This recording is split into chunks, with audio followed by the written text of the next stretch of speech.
The Thom Hartmann Program is brought to you in part by the Aiden Forecast, an investment newsletter with weekly updates of leading market indicators and a monthly deep dive into what the details of the economy and the markets mean for investors and retirees. On the web at aidenmarkets.com. Wines have some of the highest pesticide levels in our food chain. This hour brought to you by ecowine.com. Pesticide-free wines, organic wines, imported from France by the Organic Wine Company, ecowine.com. The Thom Hartmann Program is brought to you in part by Super Beets. Super Beets are sourced from non-GMO beets, and they're packed with dietary nitrates, helping to produce nitric oxide for more energy, stamina, and support for healthy blood pressure levels naturally. For more information, call 800-223-8242 or visit freespeechbeets.com.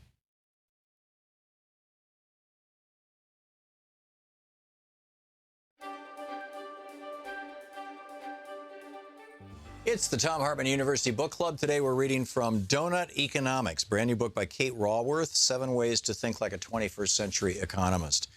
And on page 21 in the Who Wants to Be an Economist chapter, 7 Ways to Think Like a 21st Century Economist, here they are. Whether you consider yourself an economic veteran or novice, now is the time to uncover the economic graffiti that lingers in all of our minds. And if you don't like what you find, scrub it out, or better still, paint it over with new images that far better serve our needs and times. The rest of this book proposes 7 ways to think like a 21st century economist, revealing for each of those 7 ways the spurious image that has occupied our minds, how it has come to be so powerful, and the damaging influence it has had. But the time for mere critique is past, which is why the focus here is on creating new images that capture the essential principles to guide us now. Diagrams in this book aim to summarize that leap from old to new economic thinking. Taken together, they set out, quite literally, a new big picture for the 21st century economist. So here's a whirlwind tour of the ideas and images at the heart of Donut Economics. First, change the goal. For over 70 years, economics has been fixated on GDP, or national output, as its primary measure of progress.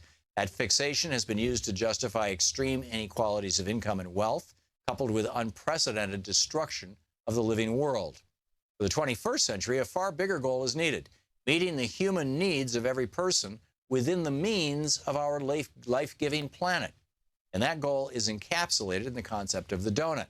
The challenge now is to create economies, local to global, that help to bring all of humanity into the donut's safe and just space. Instead of pursuing ever-increasing GDP, it's time to discover how to thrive in balance. Second, see the big picture. Mainstream economics depicts the whole economy with just one extremely limited image, the circular flow diagram. Its limitations have furthermore been used to reinforce a neoliberal narrative about the efficiency of the market, the incompetence of the state, the domesticity of the household, and the tragedy of the commons. It is time to draw the economy anew, embedding it within society and within nature and powered by the sun. This new depiction invites new narratives about the power of the market, the partnership of the state, the core role of the household, and the creativity of the commons. Third, nurture human nature. At the heart of 20th century economics stands the portrait of rational economic man. He has told us that we are self-interested, isolated, calculating, fixed in taste, and dominant over nature. And his portrait has shaped who we have become. But human nature is far richer than this. As early sketches of our new self-portrait reveal, we are social, interdependent, approximating, fluid in values, and dependent upon the living world.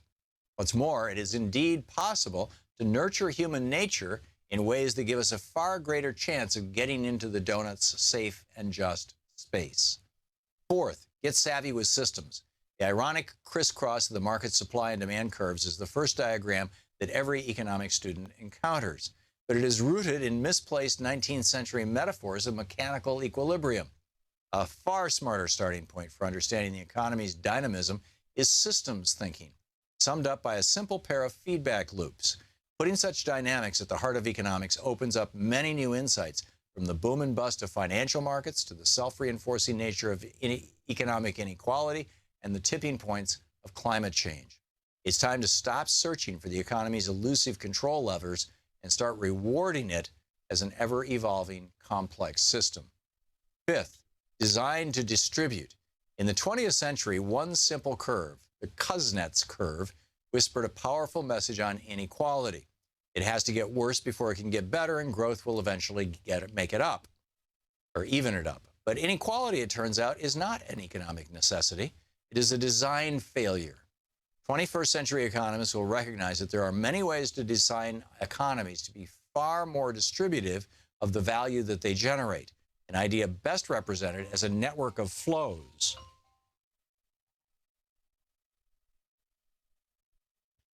It means that going beyond redistributing income to exploring ways to redistributing wealth, particularly the wealth that lies in controlling land, enterprise, technology, knowledge, and the power to create money. Sixth, create to regenerate. Economic theory has long portrayed a clean environment as a luxury good, affordable only for the well-off. This view was reinforced by the environmental Kuznets curve, which once again whispered that pollution has to get worse before it can get better, and growth will eventually clean it up. But there is no such law. Ecological degradation is simply the result of degenerative industrial design. This century needs economic thinking that unleashes regenerative design in order to create a circular, not linear, economy, and to restore humans as full participants to Earth's cyclical processes of life. Today, seventh, be agnostic about growth. One diagram in economic theory is so dangerous that it's actually never drawn, the long-term path of GDP growth. Mainstream economics views endless economic growth as a must, but nothing in nature grows forever, and the attempt to buck that trend is raising tough questions in high-income but low-growth countries. The book, Donut Economics.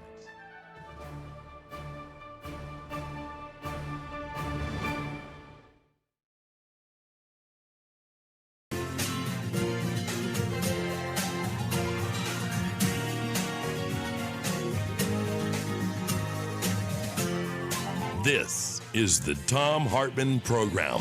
Greetings, my friends, patriots, lovers of democracy, truth, and justice, believers in peace, freedom, and the American way. Thom Hartmann here with you.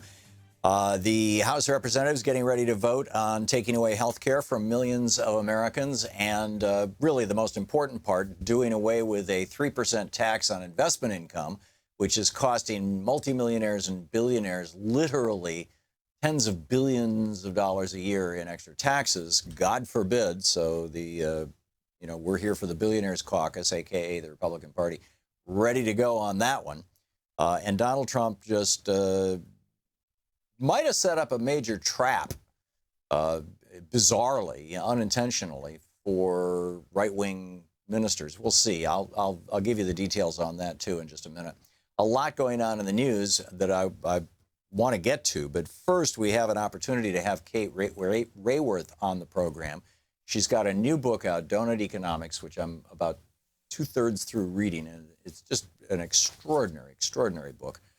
She's a senior visiting research associate at Oxford University's Environmental Change Institute, senior associate with the Cambridge Institute for Sustainable Leadership. Her website, Kate Raworth, KateRaworth.com, and you can tweet her at Kate Raworth. And Kate, welcome to the program. Oh, thanks, Tom. It's great to be on. Thanks so much for joining us. One of the things, in addition to the little YouTube that you've got about, the origin of neoliberalism, was the material in your book about this whole meeting at Montpellier, if I'm saying that right. I spent years on this program decrying the neoliberalism, the neoliberal turn that America took under the Reagan administration and the UK with Thatcher. And also, frankly, the Democratic Party's embrace of neoliberalism with third way DLC, economic and internationalist policies. And but I never really understood or knew this origin story, this birth story. Can you tell us that story of where did neoliberalism, even the word itself, come from? Yeah, well, it is true for so many things, isn't it, Tom? We live by theories of economics that we don't actually know where they come from, and it's best to dig out the origins and find out. So almost exactly 70 years ago, in April 1947, a little band of economists met in a little Swiss village called Montpellier, because they wanted to write a new story, a new narrative of economics that would promote the economics they believed in. They were, let's be fair to them, they were afraid of the rise of totalitarian states that they saw going on in the Soviet Union. And they wanted to create an alternative narrative to that. And they called it themselves neoliberalism. Their defining belief was that if you give the state an inch, it will take a mile. In fact, it will swallow up the whole economy. And therefore, you can't let the state play any role at all. You need to minimize the state. What happened, though, was this idea that they had, and let's be fair, it was back in the 1940s, very different times from where we are today. But their push back against state totalitarianism quickly turned into a push for market fundamentalism, and the idea that the market is efficient, it promotes freedom. Who could be against that? And so you should give the market free rein. Now, they came up with that in the 1940s.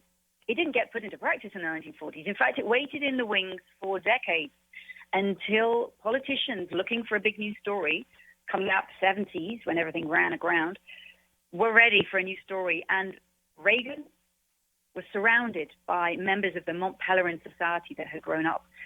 Mrs. Thatcher in the UK, well, her first chancellor was a member of the Mont Pelerin Society. And so when they came to power together at the same time at the beginning of the 1980s, they put this story on the international stage. And it's the story that our lives have been run by for the last 40 years. In the United States, the United Kingdom, and arguably the EU, the restrictions that the EU put on governments being able to engage in fiscal stimulus, and of course the absolute destruction of their ability to engage in monetary policy by surrendering their currency. These are all aspects of this neoliberal agenda, are they not? That's right. And the thing that's happened is that the story became so dominant, we don't even realize it's like fish in the water, right? And so many of the left-wing parties, if we can want to still call them that, took on this approach because it seemed to be the only one on offer, right? Thatcher says there is no alternative, and every side started being just a shade of difference of neoliberalism. So now we have in trade agreements, the idea that companies can sue government if they in any way threaten or undermine the profits that they expected to make. I mean, it's an extraordinary triumph of the power of corporates and the power of the market, apparently, over the role of the state to be a protection and a promoter of people and the well-being of the living world. Yeah. Now, there has been some pushback to this. For example, just looking at these trade agreements, and well, actually, first, just to clarify, then, the fundamental ideas of neoliberalism, you list essentially 7 of them, or 7 categories in the introduction in the first part of your book, and then you go through them in more depth throughout the book. You want to quickly summarize what are the core tenets of neoliberalism beyond the one that you just mentioned, which is that the government can do no right and the free market can do no wrong. So all power should go to the corporations and billionaires and should be taken away from the governments, essentially. Correct me if I'm misstating.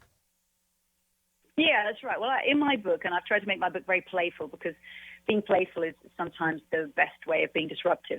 I've drawn up what I think is the script of the neoliberal play that we've been living by. And sometimes if you describe the characters in the play and you load the description of the characters with so much such traits that it's obvious how the script is going to run, and the story almost writes itself. And so Milton Friedman was really the master storyteller in this. And he was funny, which is a brilliant attribute to have, because when people laugh, they start to warm to your ideas. So he essentially wrote the story that the market is efficient. We've all heard about the market efficiency. And so therefore, we should give it free rein, right? If the market is efficient, let it do its thing. Business is innovative, so we should let it lead. Finance, we were told, was infallible. The markets will always take into account all information. So trust in their ways, trust the financial markets, and that really was trust the banksters. Message we had until trust the bankers. They are taking account of all information. The price of the stocks are never wrong. They've taken account of all available information. You can't win against the market. Trade, win-win, right? We all know trade is win-win. So therefore, you should open your borders. And the state was deemed incompetent. And Friedman was brilliant at this. He'd say things like, you put the government in charge of the Saharan desert and there'd be a scarcity of sand within a few years. And that's funny, but that doesn't make it true. Yeah. So these were the characters of the story. But there are a bunch of other characters also that weren't even required on the stage because they were marginalized in the neoliberal story. So we've got the household, all that unpaid caring work of cooking, shopping, sweeping, cleaning up, raising the kids.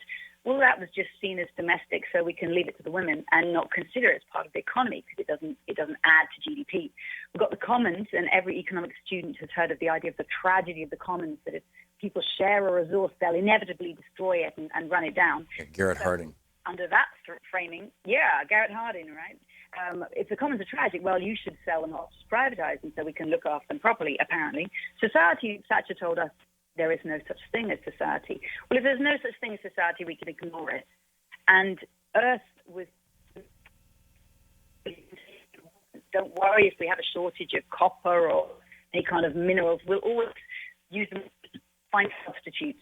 So don't worry about that. The market will take care of that. This was Julian Simon's famous bet with Paul Ehrlich, which he actually won. But in any case, yes. Exactly. So this is the neoliberal narrative, and it is, in the United States, it was embraced full on by the Republican Party and Reagan. The Democratic Party has been kind of schizophrenic about it, and I think the same is true of Labour in the UK. In the UK, Tony Blair embraced this with New Labour, and I would argue it bit him in the butt. In the United States, Bill Clinton embraced it to a large extent, but the Democratic Party itself, by and large, didn't. The Democratic Party, at least up until recently, and frankly, I think it's starting to go back to its roots. Every single one of the trade deals that was passed, the Korean Free Trade Agreement, the NAFTA, every single one of them was passed with majority Republican support in the House and Senate and majority Democratic opposition in the House and Senate. So the Democrats never really bought into that part of it. The Democrats, in many regards, when Bill Clinton said the era of big government is over, there was a lot of pushback from a lot of Democrats when he, quote, reformed welfare so that you couldn't be on for more than 5 years, assuming that we would never have a recession that lasted more than 5 years. A lot of Democrats pushed back on that. And now the Democratic Party, particularly the so-called Sanders wing of it, seems to be wholesale rejecting neoliberalism. And I'm seeing the same thing coming out of the UK with Jeremy Corbyn, I believe. Are you seeing? Do you think that that's a reasonable analysis, first of all? And secondly, I know in your book you offer some extraordinary, alternatives to not only neoliberalism but also the general economic, macroeconomic model that we've been using. But where do you think we're going with all this? So I think that the pushback and coming often from people is that we're told this story and it's been the only story on offer, and yet we feel insulted by the effects of it, and people experience that in their lives. So on the trade agreements, I think we're often, because the idea of trade being win-win, we're often told that trade agreements are about deals between countries opening up borders. In fact, more and more, they've been about companies versus governments and increasing that corporate power over the government, again, the market over the state. I think the rise of Sanders in this country and the support from many behind Jeremy Corbyn shows there is such a strong desire for an alternative story, not just what Blair did as a third way. Can we marry these two? Can we, pull neoliberalism in a slightly nicer direction? But a different story that starts with a script placed in a completely different place. Because if you, Bucky Fuller, right? Buckminster Fuller had such a wonderful quote. He said, "You don't change things by criticizing the existing model. If you want to change it, you create a new model that makes the existing one obsolete." And so we need more than just tweaking on the edges of neoliberalism. We need to start again and put purpose at the heart of the economy and ask ourselves, what is an economy for? And what would it look like to create an economy that actually could deliver that? And I think the clarity, say, of Bernie Sanders, when he speaks, he goes back to things that people fundamentally value: healthcare, education, justice, equality. And people respond so much to that because I think there's a craving for putting purpose and values back at the heart of economics. Yeah, it's absolutely brilliant. I cannot recommend this book enough. Donut Economics by Kate Raworth. Her website, Kate Raworth, K-A-T-E, Raworth, RAWORTH.com, and you can tweet her at Kate Raworth. Kate, thanks so much for being with us today. Oh, my pleasure. Thank you. Great speaking. We'll be right back. This is the Thom Hartmann Program. We'll be back with more of my thoughts on the current state of affairs and a little bit more on neoliberalism right after this.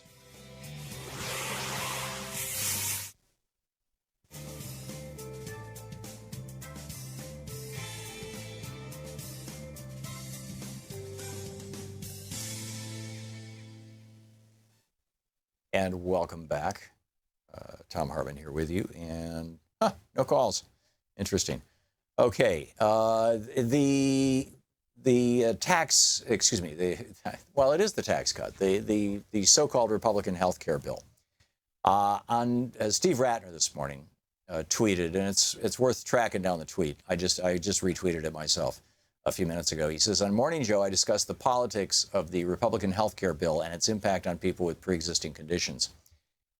Here is what your health insurance will cost you every year if the Republican bill passes and the state you live in decides to take advantage of it, and opt out of Obamacare and go with Trump care. If you have metastatic cancer, you can expect to pay $142,600 a year for your health insurance. If you have lung, brain, or other severe cancers, not metastasized, you can expect to pay $72,800 for every year for your health insurance. If you have, now these are, if you already have these conditions, if you have rheumatoid arthritis, you can expect to pay $28,500 a year for your health insurance. If you have drug dependence, or your kids do and they're on your policy, you can expect to spend $20,450 a year for your health insurance policy. And I don't know if that includes smoking. Tobacco is a drug that people get dependent upon, and it kills about 500,000 people a year. I'm not sure that that's part of that, or that he even put that into the equation. But I'm guessing that even just being a smoker has always been something that causes higher insurance rates because it is so deadly. Congestive heart failure. If you've ever had congestive heart failure and you want to try to insure yourself under Trump care, good luck with that. It's going to cost you $18,000 a year for your health insurance policy. If you are pregnant or have ever been pregnant, that's a pre-existing condition. It's $17,000 a year is what you can expect to pay for your health insurance. Isn't this marvelous what the Republicans are about to give us, all so that they can cut a 3% tax on investment income from billionaires? Now that tax is generating tens of billions of dollars, hundreds of billions of dollars over decades. I mean, that tax on investment income, that little 3% tax, and investment income, keep in mind, I mean, I get a paycheck, right? My maximum tax rate is 39.5%, as is pretty much everybody else who works for a living. That's, you got to make a hell of a lot of money to pay that kind of tax, but that's the top tax rate. The top tax rate for millionaires and billionaires who get their money from stock, which is almost everybody in the CEO class and many of the executives in the big television and radio networks. The top tax rate is 20%. Obamacare tacked 3% onto that to pay for the subsidies so that everybody could get a discount basically on their insurance. Everybody whose income was under 400% of the poverty level, in other words, under about $60,000 a year, you get some kind of a subsidy from Obamacare, and also to pay for the expansion of Medicaid. It's a hell of a lot of money, but there's a hell of a lot of rich people who are, only paying 20% tax. Well, now they're paying 23% tax, and the Kochs and the others, they've been running these ads about how terrible it is and creepy Uncle Sam and all this kind of stuff. It's all because they're offended by this 3% tax. This is a tax cut, nothing more. We'll be right back.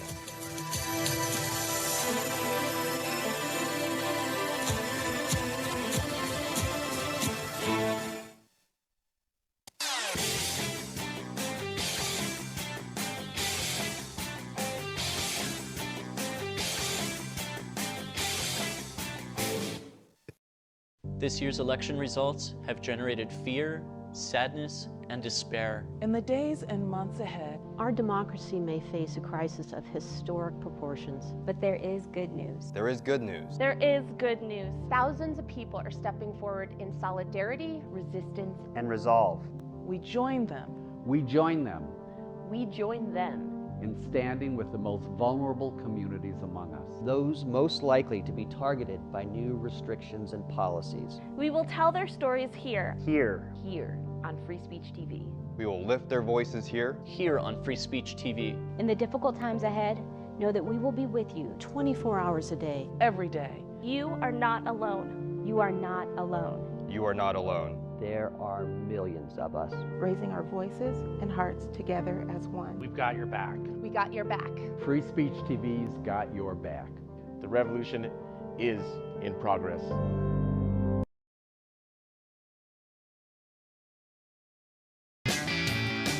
So, as I was saying, and thanks to Kate Raworth, this is an absolutely brilliant book. And there's, I could have done an hour with her, but there's so much news going on right now. I wanted to get back to this, and would love to hear your thoughts on the impact that this will have if your state, and if you live in a red state, this will probably happen. If your state adopts Trump Care, if it passes the House, the vote's going to be in about an hour. And if it passes Trump Care and it gets to the Senate and the Democrats are not successful in stopping it, although I suspect that they will, but if not, if Trump Care goes into effect, what's going to happen to you? Because, for example, Steve Ratner, the economist who is a regular on Morning Joe this morning on MSNBC, explained that if you have to have missed a payment on your insurance before your insurance company can go, ha, we gotcha, and jack up the price, right? Radically. And that little gotcha in there, the Republicans are all saying, oh no, Yulia, as long as you're continuously covered, your pre-existing conditions are no problem. Well, as long as you're continuously covered. If you miss a payment, boom, you are nailed to the wall. If you have metastatic cancer, Steve Ratner says that your health insurance is going to cost you $142,000 a year. Now, the AARP was saying the average increase is going to be to $25,700 a year. This is a little more than that. If you have liver, brain, lung, other severe cancers, $72,000 a year for your health insurance policy. Rheumatoid arthritis, $28,000 a year. Drug dependence. You got a kid with a drug problem? Get ready to pay $20,000 a year for your health insurance. Pregnancy? Ever been pregnant? That's a pre-existing condition. Your health insurance is going to cost you $17,000 a year. Diabetes, and this is, by the way, extra. These are increases in premiums for a 40-year-old with certain pre-existing conditions. So that $142,000 a year if you have metastatic cancer, that's on top of what you're already paying. These are the increases. If you have pregnancy, $17,000 increase. If you have diabetes, a $5,600 increase. If your kid has autism, a $5,500 increase every year. If you or anybody in your family have asthma, plan on spending an extra $4,300 for your health insurance under the new Republican plan. So why would the Republicans do something this stupid, this crazy, this political suicide? Because they are owned by the billionaire class that is sick and tired of paying tens of billions of dollars in additional taxes on the profits from their investments, which are maximum tax at 20%. But they have to pay this extra 2.9, 3% tax to pay for Obamacare. And the billionaires are seriously pissed off about this. And they've got their toadies in Congress, the Republican Party, working on deleting that tax increase. You're listening to the Thom Hartmann Program. Call 202-808-9925. Believe me, this whole repeal and replace Obamacare is a scam. It's been a scam for 8 years. It's all about doing away with the tax on billionaires. Nothing more.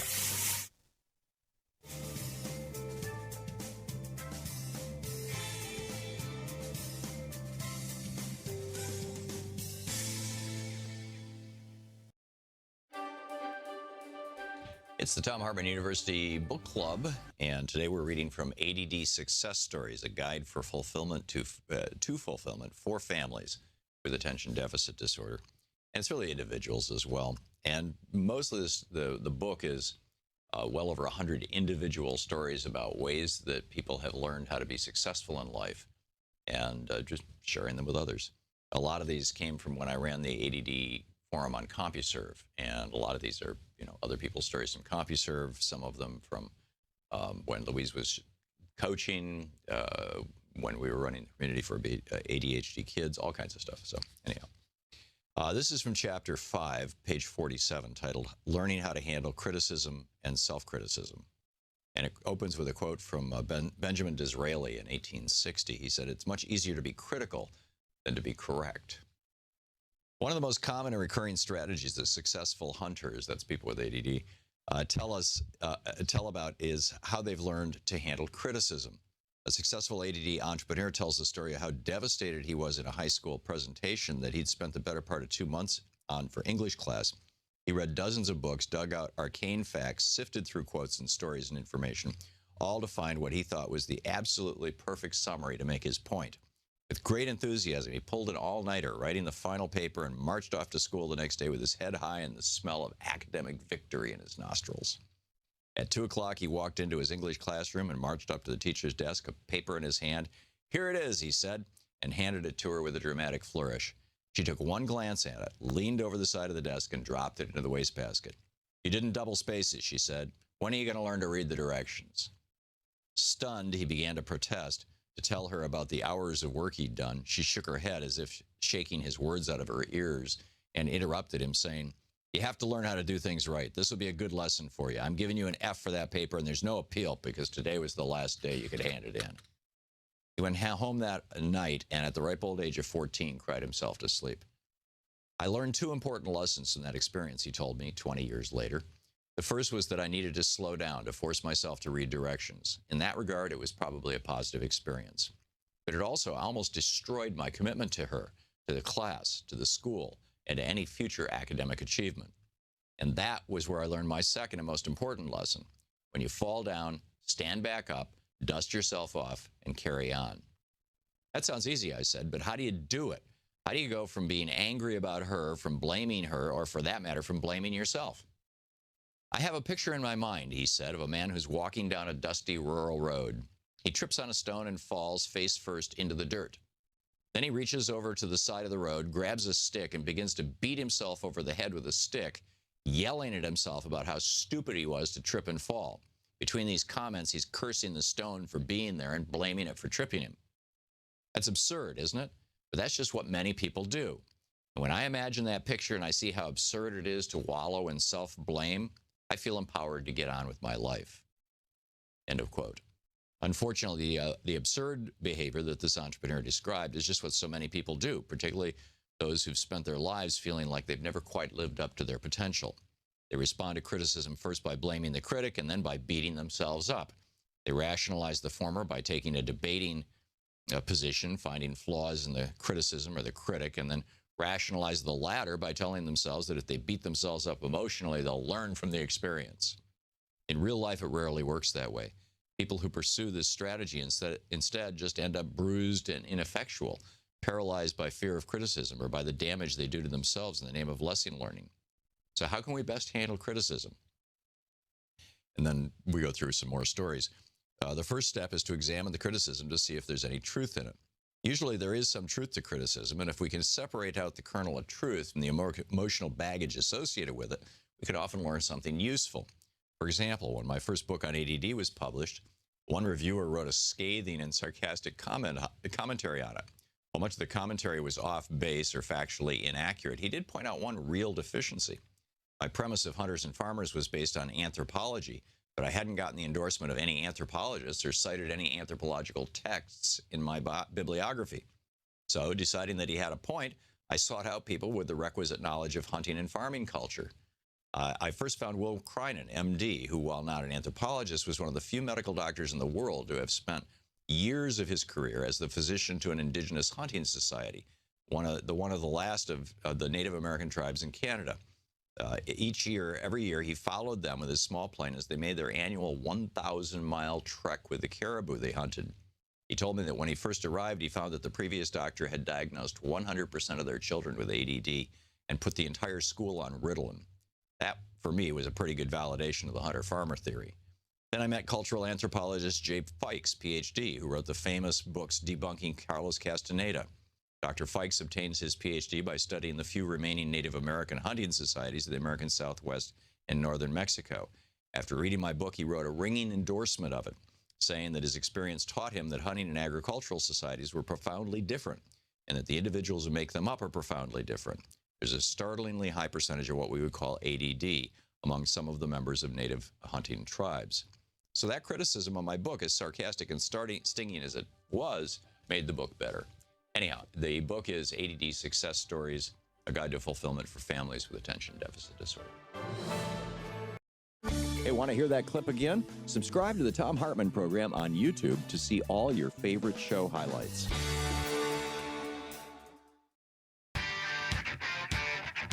Welcome back. Thom Hartmann here with you. So I'm looking at the Republican Toady Television Network, also known as Fox So-Called News, and it's how are you going to spin this thing, guys? Oh well, pre-existing conditions. That is a luxury. That is a luxury. Just listen. Here's Brian Kilmeade on this thing. Just listen to this. This is amazing. Ran on. So we've given you details of so many different plans. We're going to stay away from the details right now. Just know this: $8 billion for pre-existing conditions. A lot of people focused on that. We can understand that America's getting used to having that luxury. Yeah, Americans getting used to having that luxury. The luxury of having your pre-existing conditions covered. Alex Lawson is on the line with us, Executive Director of Social Security Works and all-around expert on all these kind of things. Alex, welcome back to the program, and also my regular fill-in host. Alex, welcome. Thanks, Tom. And I'm here at the rally on Capitol Hill with hundreds and hundreds of people who've come out in the last 12 hours. You have united elected Democrats standing here. I think your lead-in was really important. They're not going to get into the details because they know that this thing is a big bag of garbage that they're trying to sell. Yeah, absolutely. And here's Brian Kilmeade on Fox News saying, "Oh, this pre-existing condition, it's a luxury." I mean, really? I guess if you don't think that healthcare is a right, everything is a luxury. But this is mind-boggling. So, Alex, any thoughts on exactly what the impact of this bill will be? Steve Ratner on MSNBC this morning was saying that if you have cancer, if you have metastatic cancer, plan on spending over $70,000. Well, let me get the exact number here. $140,000. Yeah, $140,000 extra, right? Yep, in premiums. I mean, it's just saying, oh well, they have access if they can pay $140,000 per year for that health insurance, which obviously no one can. So they're just ripping away 24 million people's health care.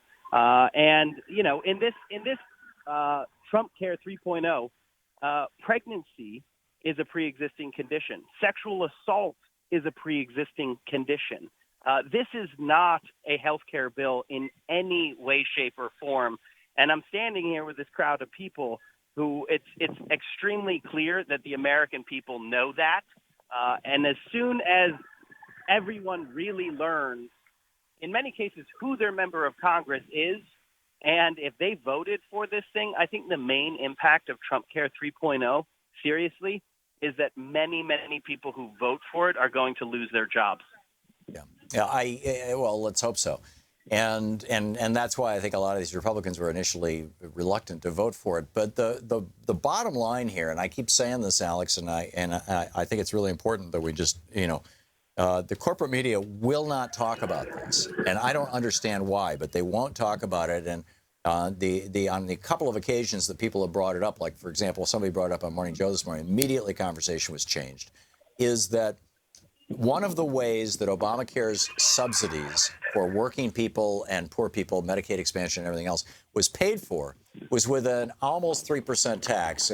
You probably know the number better than me. It's either 2.7 or 2.9% additional tax on capital gains. The capital gains tax maxes out at 20%.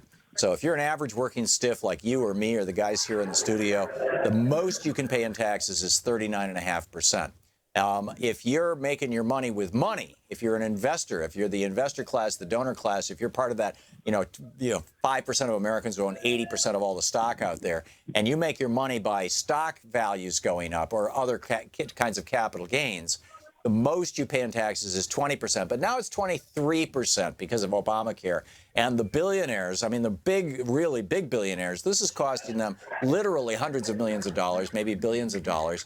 And so they're throwing millions of dollars into the pot to say, oh, we need to repeal and replace Obamacare, when it was never about repealing and replacing Obamacare. Obamacare was a Republican idea. It was about repealing, period, this added tax on billionaires. And this is why they're twisting themselves into pretzels, to try to figure out how to come up with $8 billion to pay for a high-risk pool so some people with pre-existing conditions won't get nailed too badly because they don't have the money without the tax on the billionaires. Is there anything that I just said there that you would like to either disagree with or expand upon, Alex Lawson? No, I mean, you're exactly right. It's so clear that this is not a health care bill. It is just a tax cut. That's all it is. And, you don't have to be a policy expert to look at this and see that that's the only reason that these members of Congress are going to go and pull the lever and vote yes on a bill that will literally harm and could kill their constituents. And it's because the money people behind their campaigns are saying, I need another golden yacht. I need my capital gains to be able to afford me to do, another worldwide vacation or whatever it is that these billionaires spend their money on. Yeah, we need to buy a new mansion in Mallorca. Exactly. Whatever it is, they just sit on it like Scrooge McDuck. But that's what this is. That's what this fight is about. They're taking our health and the American people's health and their lives, and they're doing it for cash money. That's what this is about. Yeah, and I don't get why the media will not point this out, other than that the people who own the media also make their money from capital gains. They're by and large stockholders. And so, they'd rather we didn't have this conversation about the 3% tax that really is at the core of this whole thing. Exactly. And, the interlocking boards of the corporate media, they are the billionaire class. The Yep. corporate media is the arm of the billionaire class that sells their story, that makes it possible for these members of Congress to try to ram through a massive tax cut by stealing the American people's health care. And the media just won't talk about it, right? I mean, I know you've seen this. They're now starting to sell this thing as a win, right? And yeah. The storylines are like, if they get it through the House, what a win, what a momentum changer. That's not true at all. This is, if they get this through the House, the only thing that's going to mean is we're going to know the names of every single person who voted for it. Which is arguably a good thing. But, it's politics as sports. It's the only way the corporate media will do it. Alex Lawson. Alex, hang on You're just a listening to Thom Hartmann. Visit ThomHartmann.com for audio and video archives. Alex, you can tweet him at ALAW202 or at SSWorks, SocialSecurityWorks.org. Thanks, Alex.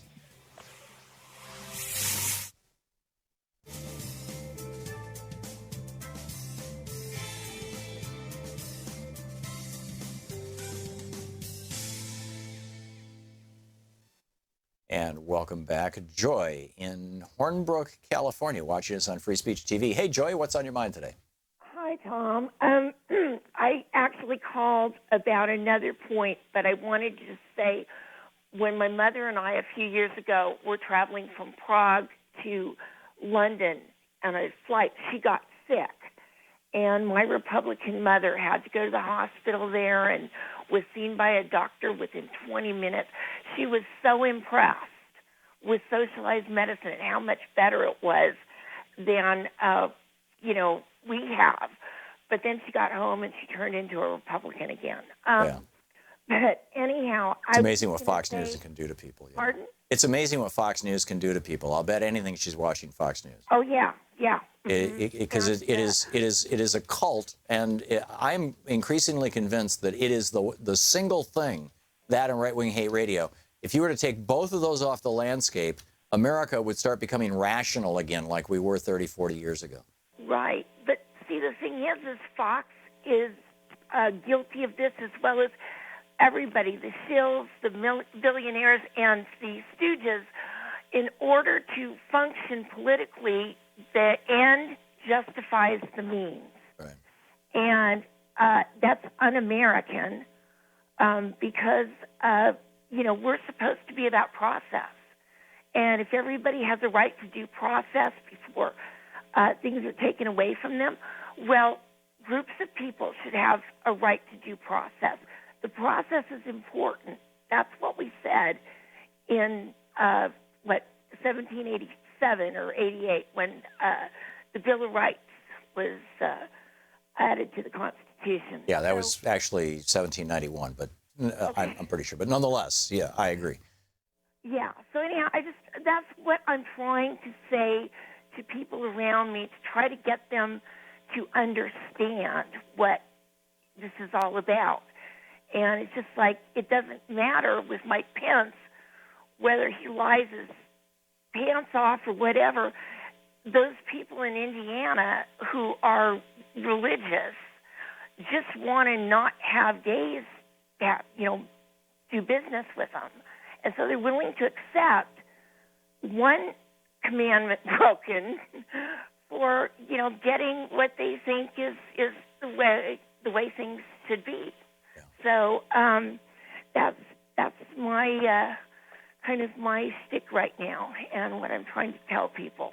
Yeah. Well, Trump ran around telling everybody he was going to repeal the Johnson Amendment. He didn't repeal it this morning with his executive order, but he basically ordered the IRS not to enforce it, which is it could be very problematic. I mean, we are giving a huge subsidy to religious organizations and other nonprofits, for that matter. We're giving them a huge subsidy by us paying their taxes, us paying for their property taxes, us paying for their use of the commons, us paying for their use of the roads, us paying for their use of the banking system and the court system and everything else that they use as functionally businesses, albeit nonprofit. We're subsidizing them, and they're now, and all we asked in exchange for that subsidy is that you not lobby the government that is giving you this subsidy. And now they're saying, oh yeah, no, we want to, this is incredible. Joy, thanks a lot for the call, and thanks for watching Free Speech TV. We'll be right back.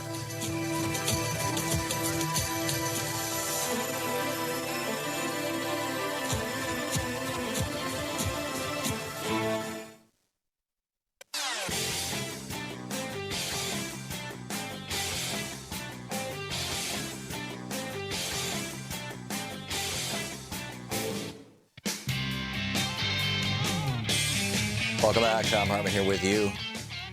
The other thing that Trump did this morning was signed an executive order and shouted out to some nuns who had been suing about the right to discriminate against women with regard to health care and against gay people. And Trump's executive order, Trump campaigned on this thing about the Johnson Amendment. I think most Americans didn't even know what the Johnson Amendment was, but it was back in the 1950s. Churches were starting to get very politically active, and it was just, I believe, in the 30s or 40s that churches got tax exemptions.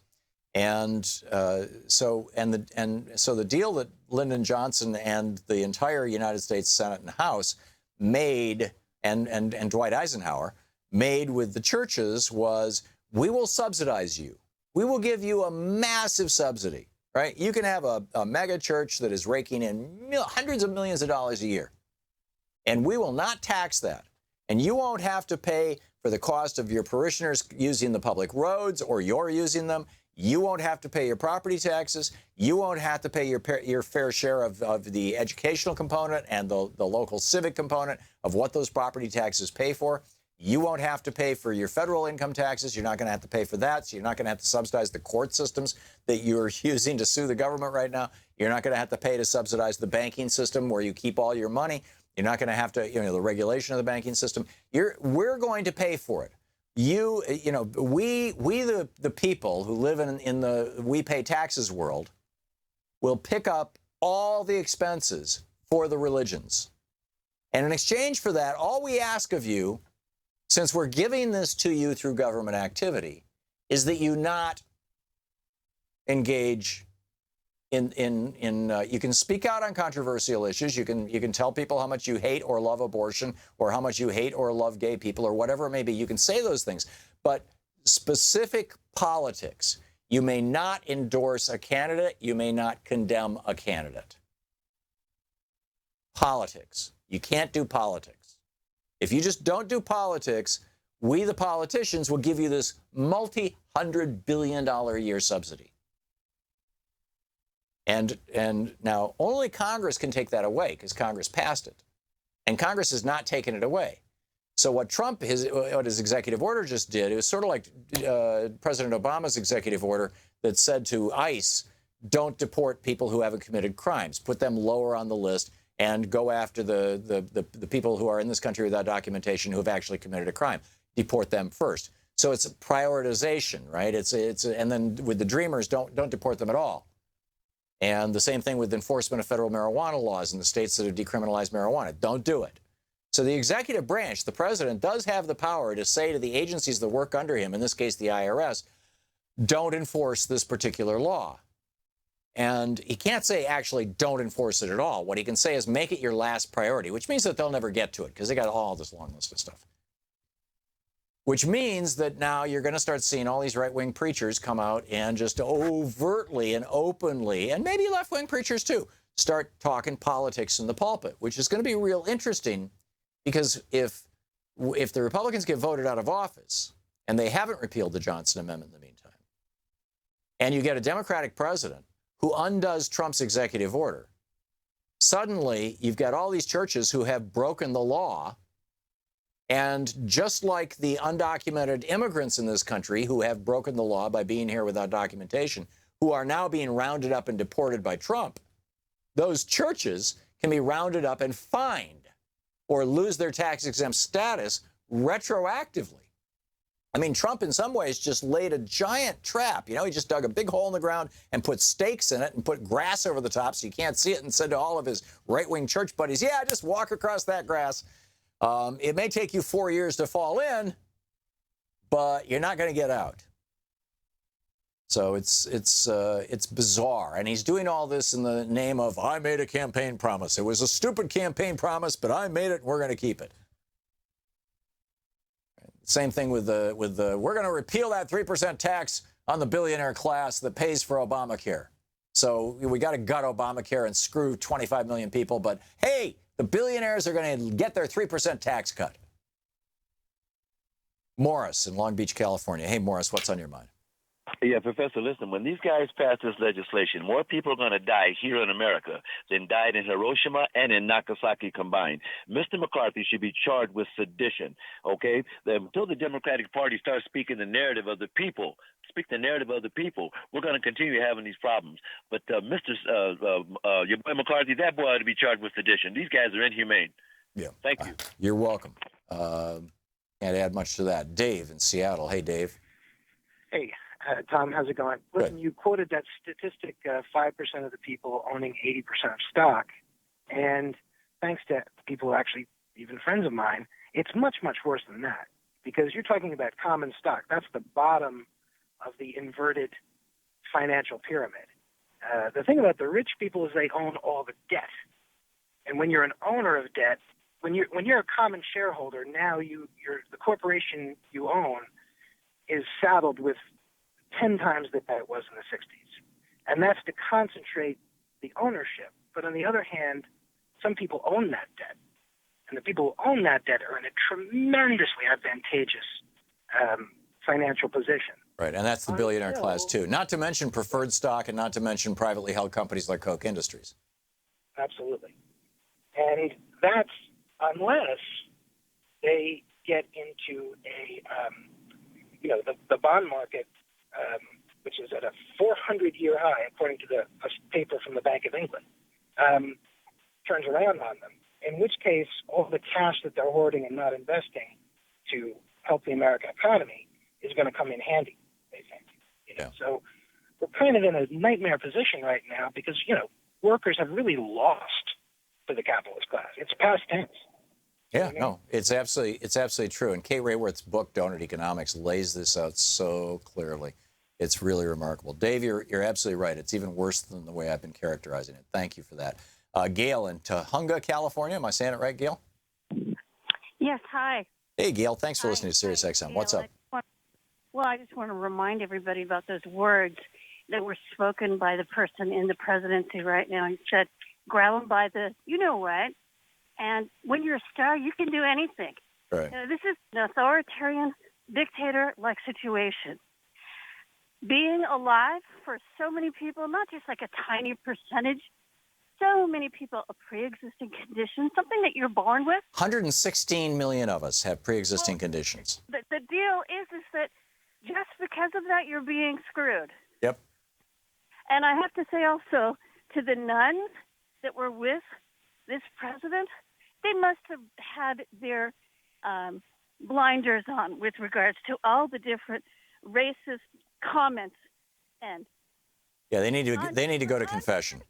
kind of things that man has said to people. Yeah. People, you know what I suggest, since they're so pro-NRA, this administration and the folks in Congress, if they're so against keeping the Affordable Care Act currently, why don't they all provide something like $1,000 discount on providing a gun to everybody that's going to lose their health care? Right. Or why don't they let guns in that way instead of slowly killing us? Yeah, or why don't they let guns into the Capitol building, number one. And number two, in this Trump Care bill that is being voted on this afternoon, the Republicans are still exempting members of Congress and their staff from Trump Care. Members of Congress and their staff are going to be covered under the old Obamacare rules, which actually protect you with regard to pre-existing conditions and provide subsidies to you. So it's like... And so people that have a good job, most of them are going to be okay. People that are self-employed or permanently disabled, you know, they're basically going to die quicker, which, you know, I guess that's what it's all about. Oh, and it's going to devastate small companies like mine. I mean, we've got a half a dozen people that we're paying health insurance for, and you know, what's going to happen to our insurance rates? I mean, it's going to be mind-boggling. Gail, I got to move along, but thank you for the call. Well said. Laura in Maple Valley, Washington. Hey, Laura, what's up? Hi, Tom. Thanks for taking my call. Sure. I want to talk about my congressman, Representative Dave Reichert, in the 5th District in Washington. I can't get a hold of him at all. He's a Republican. Well, that's why you can't get a hold of him. Yeah, I know. What you have to do is you have to make a $50,000 or $100,000 contribution, and then he'll take your call. Yeah, exactly. Well, I think that he is holding out on the Republican mandate here. He was undecided through yesterday. It will be very interesting to see what he does because he represents some of us here in King County, Washington, which is, you know, not exactly a Republican stronghold. Yeah. And I'm just, you know, I figure if I can't get a hold of him ahead of time, he probably knows what I think. But I will be sending him letters, phone calls afterwards, depending on how he votes. You know, either amazing praise because he stood against his party's bullying and pressure, or, you know, just telling him he's, you know, find another job. I'm wondering if Paul Ryan can figure out a way to do this on a voice vote so there's no roll call vote and no record of who voted how. Ooh, don't even breathe it. I'm sure the thought has occurred to him, but he's, you know, the Democrats, I mean, if he's got one vote to spare, I think the Democrats can demand a roll call vote, although I may be wrong. I don't know the parliamentary rules of the House well enough to know the details of that, but I know that on bad votes like this, that's what they try to do. They try to get away from the roll call vote and just go with a, you know, vote by acclamation or whatever they call that, you know, majority vote, voice vote. Laura, good luck. Let us know how Dave Reichert votes, okay? Yeah, thanks. Okay. Okay, thanks a lot for the call. I appreciate it. Fascinating stuff. Meanwhile, we were talking, you know, we started this hour out talking with Kate Rayworth about neoliberalism. Neoliberalism is the main thing that is being debated in France right now, and they're having an election on Sunday. We're going to talk with Cole Stangler from Paris about that right after the break. You're listening to Thom Hartmann.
The Thom Hartmann Program is brought to you in part by the Aiden Forecast, an investment newsletter with weekly updates of leading market indicators and a monthly deep dive into what the details of the economy and the markets mean for investors and retirees. On the web at aidenmarkets.com. Wines have some of the highest pesticide levels in our food chain. This hour brought to you by ecowine.com. Pesticide-free wines, organic wines, imported from France by the organic wine company, ecowine.com. The Thom Hartmann Program is brought to you in part by Super Beets. Super Beets are sourced from non-GMO beets, and they're packed with dietary nitrates, helping to produce nitric oxide for more energy, stamina, and support for healthy blood pressure levels naturally. For more information, call 800-223-8242 or visit freespeechbeets.com.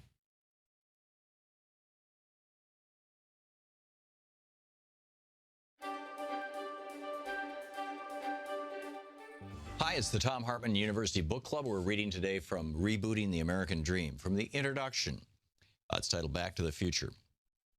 On April 14th, 1789, George Washington was out walking through the fields at Mount Vernon, his home in Virginia, when Charles Thomson, the Secretary of the Continental Congress, rode up on horseback. Thomson had a letter for Washington from the President pro tem of the new constitutionally created United States Senate, telling Washington that he'd just been elected president, and the inauguration was set for April 30th in the nation's capital, New York City. This created two problems for George Washington. The first was saying goodbye to his 82-year-old mother, which the 57-year-old Washington did that night. She gave him her blessing and told him it was the last time he'd see her alive, as she was gravely ill, and indeed she died before he returned from New York. The second problem was finding a suit of clothes made in the United States of America. For that, he sent a courier to his old friend and fellow general from the American Revolutionary War, Henry Knox. Washington couldn't find a suit made in America because in the years prior to the American Revolution, the British East India Company, whose tea was thrown into the Boston Harbor by outraged colonists after the Tea Act of 1773, gave the world's largest transnational corporation a giant tax break. The British East India Tea Company controlled the manufacture and the transportation of a whole range of goods, including fine clothing. Cotton and wool could be grown and sheared in the colonies, but it had to be sent to England to be turned into clothing. This was a routine policy for England, and it's why until India achieved its independence in 1947, Mahatma Gandhi, who was assassinated a year later, sat at his spinning wheel for his lectures and daily spun clothing in his own home. It was, like his Salt March, a protest against the colonial practices of England and an entreaty to his fellow Indians to make their own clothes to gain independence from British companies and institutions, even though making their own clothes or making their own salt was against British law. Fortunately for George Washington, an American clothing company had been established on April 28, 1783 in Hartford, Connecticut, by a man named Daniel Hinsdale. And it produced high-quality woolen and cotton clothing, as well as items made from imported silk. It was to Hinsdale's company that Knox turned, and he helped Washington get, in time for his inauguration 2 weeks later, a nice but not excessively elegant brown American-made suit. He wore British black later for the celebration and the most famous painting, but he was sworn in wearing an American-made suit. When Washington became president in 1789, most of America's personal and industrial products of any significance were manufactured in England or in other British colonies. Washington asked his Treasury Secretary, Alexander Hamilton, what could be done about that, and Hamilton came up with an 11-point plan to foster American manufacturing, which he presented to Congress in 1791. By 1793, most of its points had either been made into law by Congress or formulated into policy by either President Washington or the various states, which put our country on a path of developing its industrial base and generating the largest source of federal revenue for more than 100 years. Those strategic proposals built the greatest industrial powerhouse the world had ever seen. And after more than 200 successful years, Alexander Hamilton's program was only abandoned during the administrations of Ronald Reagan, George H.W. Bush, and Bill Clinton, and remained abandoned to this day. Modern-day China, however, implemented most of Hamilton's plan just in the 1990s and has brought about a remarkable transformation of its nation in a single generation. Hamilton's 11-point plan for American manufacturers is a primary inspiration for this book. It was part of a larger work titled Alexander Hamilton's Report on the Subject of Manufactures, made in his capacity as Secretary of the Treasury. It's the official title. And then I list Hamilton's 11-point plan for American manufacturers. And I'll share just the headlines of this. He starts out by saying, a full view now having been taken to the inducements to the promotion of manufacturers in the United States, in other words, why we should do this, accompanied with an examination of the principal objections, which are commonly urged in opposition. This was Jefferson's objection that he didn't want America to be a manufacturing nation. He wanted us to be an agricultural nation. Hamilton says, it is proper in the next place to consider the means by which it may be effected. So here he says, in order to a better judgment of the means proper to be presented to the United States, it will be of use to advert to those which have been employed with success in other countries. In other words, they're stealing this idea from England. It was called the Tudor Plan when King Henry VII came up with it. So number one, protecting duties, import taxes, now called tariffs, or duties on those foreign articles which are the rivals of domestic ones intended to be encouraged. So number one, raise the cost of imported goods. Number two, prohibition of rival articles or duties equivalent to prohibitions on some things that we think it's really important to make in America. Make the duties, the tariffs, so high that nobody would want to import them, so there'll be a strong domestic manufacturing presence. Three, prohibitions on the exportation of materials of manufacture.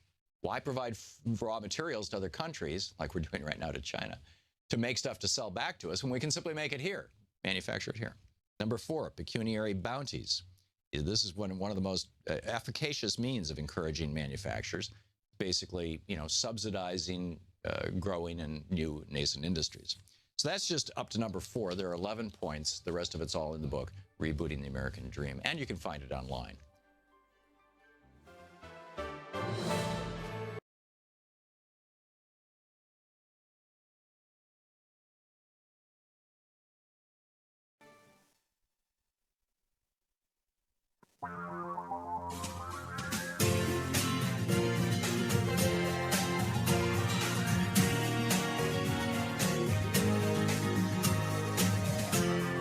This is the Thom Hartmann Program. Welcome back. Thom Hartmann here with you. And on the line with us is Cole Stangler, the Paris-based journalist covering labor and politics. His work has appeared in The Village Voice, Vice, The Nation, In These Times, International Business Times, among others. ColeStangler.com is his website. You can tweet him at Cole Stangler, ColeStangler. Cole, welcome back to the program. Thanks so much for having me. We've been talking this morning. We talked with Kate Raworth, the author of Donut Economics, which just lays out the origin, history, and kind of takeover of the world of neoliberal economics, including free trade and austerity and open borders and stuff like that, which was just aggressively embraced by the European Union. And it looks to me from over here increasingly like frankly, I would defend the statement that Trump won the election in the United States. I realize he lost 3 million votes, but he won the election in the United States by repudiating neoliberalism, by saying no to free trade as the largest piece of that. And that Le Pen in France is also repudiating neoliberalism, whereas Macron is defending it. How is that working out over there? And what do you think of my analysis? Yeah, I mean, I agree to some extent that Marine Le Pen and the National Front, this used to be a very fringe party. Her father, Jean-Marie Le Pen, started it in the 70s. It was this very fringe far-right party. Right, just like Donald Trump used to be a very fringe character. Well, I mean, and part of the success that they've had in recent years is precisely by trying to move away from these, this really radical discourse of the past and trying to become more mainstream, more precisely talking about economics and embracing this, what we would call an economically populist narrative, which means railing against the French state for embracing the European Union, railing against governments for not doing enough to protect French workers, trying to uphold, the causes of these deindustrialized parts of France, which are not dramatically different from the Rust Belt. So there's been this shift in the National Front's political strategy. And I think what we're seeing right now with Le Pen's success, I think it's impossible to separate those two factors.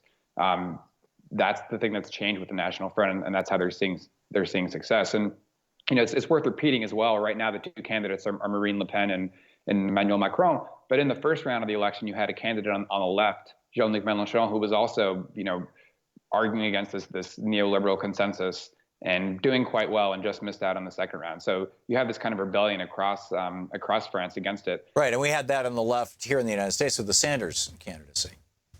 Right, it gets a little trickier when now you have the second round of the election. When I think if you polled French people, probably even more than Germans or Brits or other parts of Western Europe, tend to really believe in the importance of a strong social safety net and a redistributive government. It's why there hasn't been the kind of Thatcherite revolution that's really taken hold in France, at least not nearly to the same extent as the UK, because people really cherish the social safety net. And so now you have this delicate situation where you have basically people just having to vote between Marine Le Pen, who's posing as someone who wants to defend French workers, defend the state from neoliberalism, and then Emmanuel Macron, who's someone who used to be a banker with literally the Rothschild Bank, this kind of cartoonish institution, someone who was a minister of economy, who's very much in favor of this neoliberal vision. I don't think that people are quite willing to vote for Marine Le Pen right now, and polls certainly don't show that.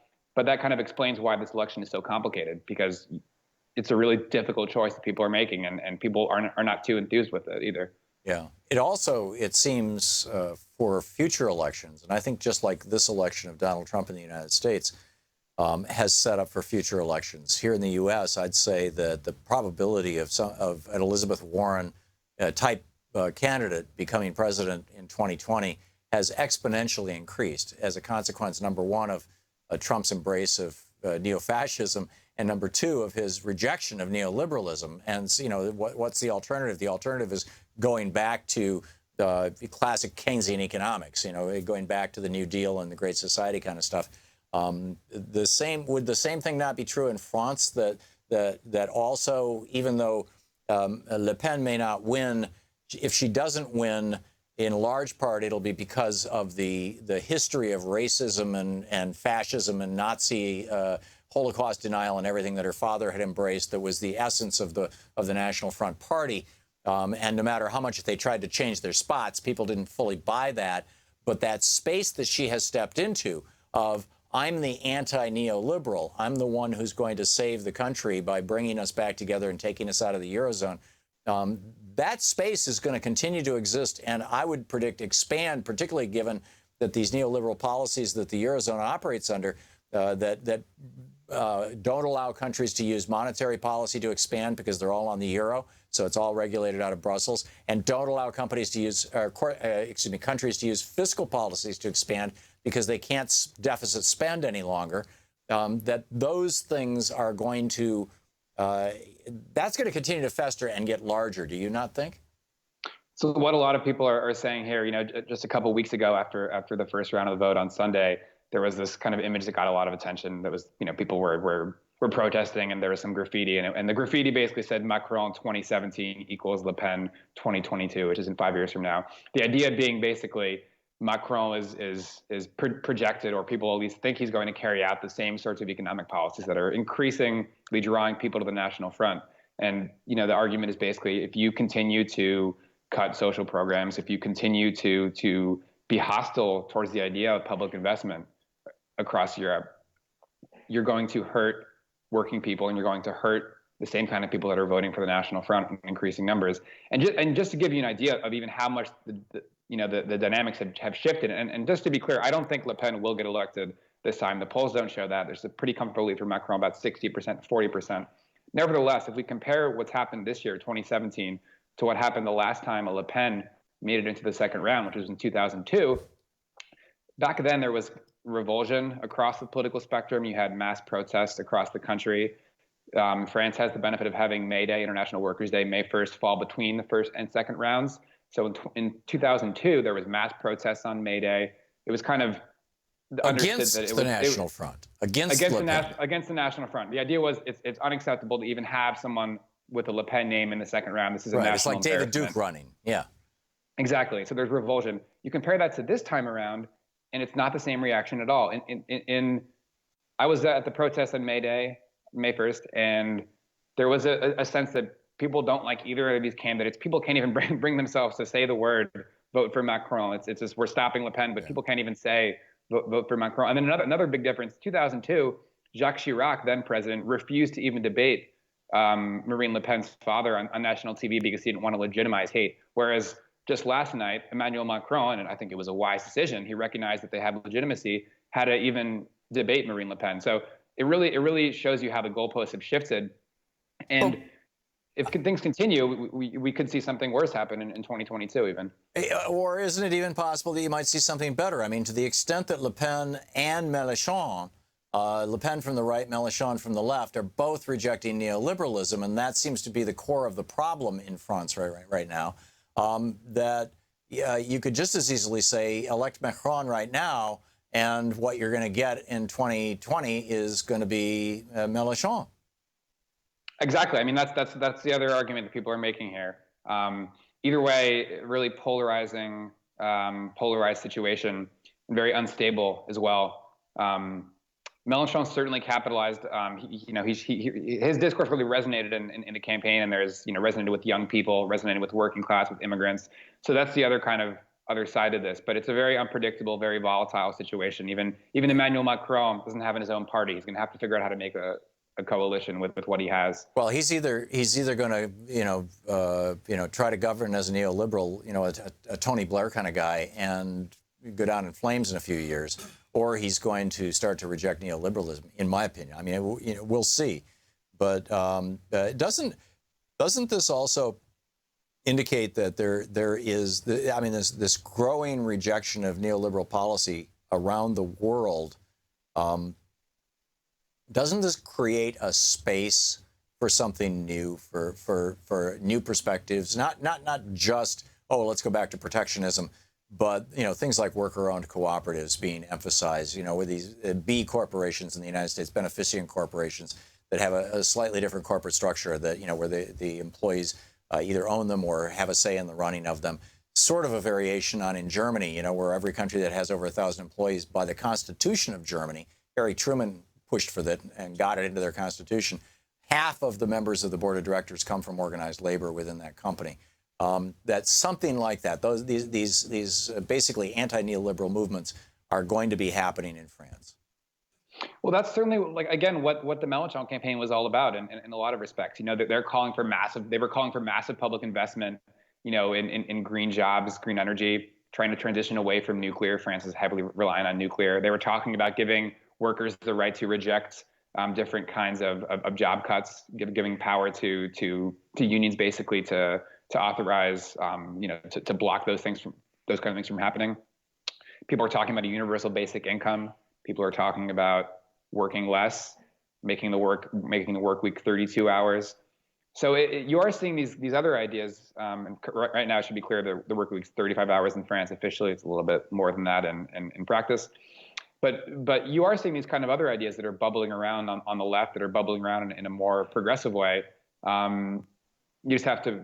The question is, will those triumph versus the ones on the right that we're seeing, the really kind of toxic, xenophobic discourse that we're seeing from people like Le Pen or the AfD party in Germany? And the next 5 years will be really interesting in France. It's a very volatile situation. It could be a race to see who replaces Macron in the end. Yeah, and in the United States, I see so many parallels, and frankly in the UK too. Although Theresa May is it's bizarre. She has one foot in the neoliberal world, at least with regard to the UK, advocating austerity, and yet 1 foot in the anti-neoliberal world by supporting Brexit, which she basically had no choice. So it's just a fascinating time to be alive. Cole Stangler, one of the best in the business, Paris-based journalist covering labor and politics. ColeStangler.com, the website. You can tweet him at Cole Stangler. Cole, thanks so much for dropping by today. Thank you. Great talking with you. We will be back with more after this. Stick around. Coming up on about 18 minutes past the hour.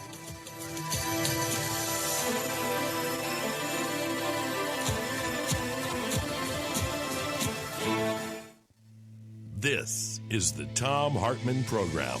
I got to tell you what HSBC, this bank, is doing. It's just an amazing story. Plus, we'll be picking up your calls. Stick around.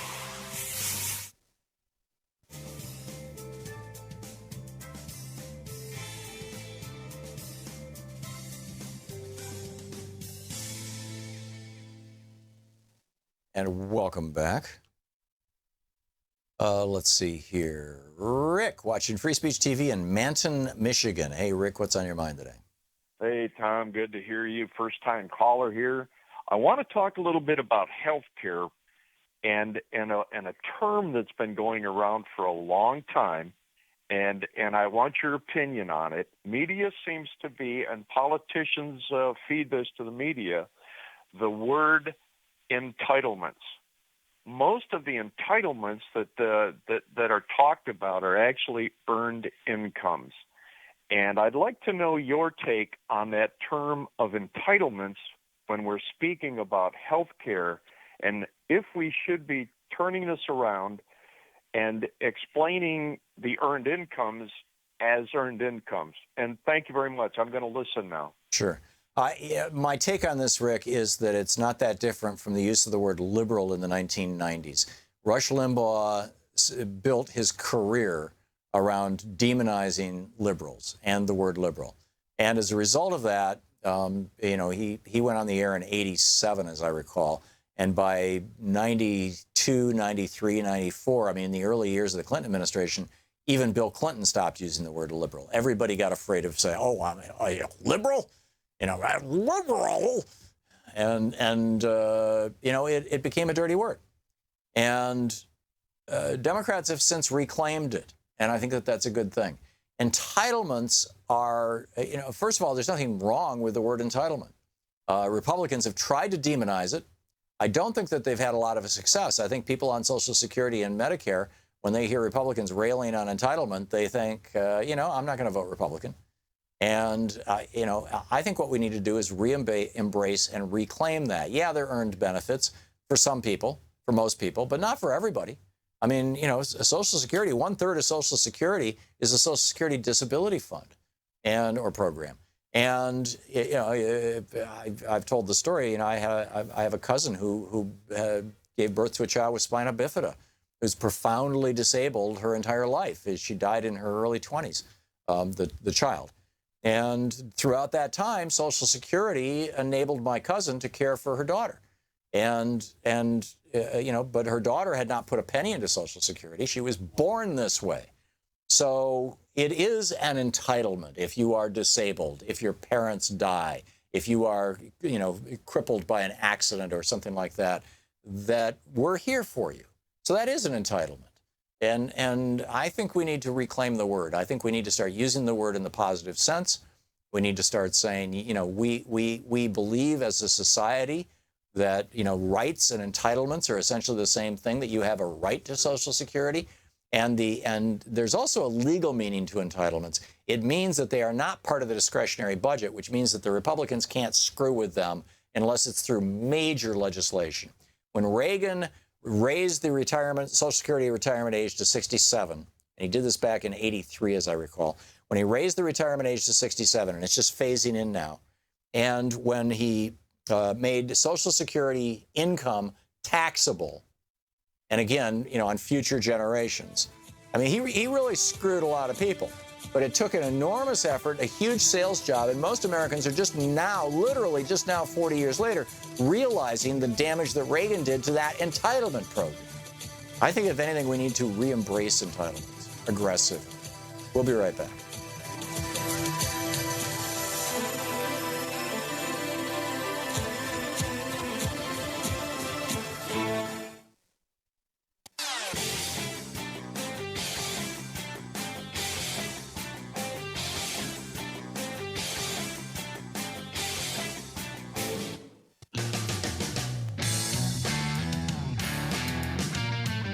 Welcome back. Thom Hartmann here with you.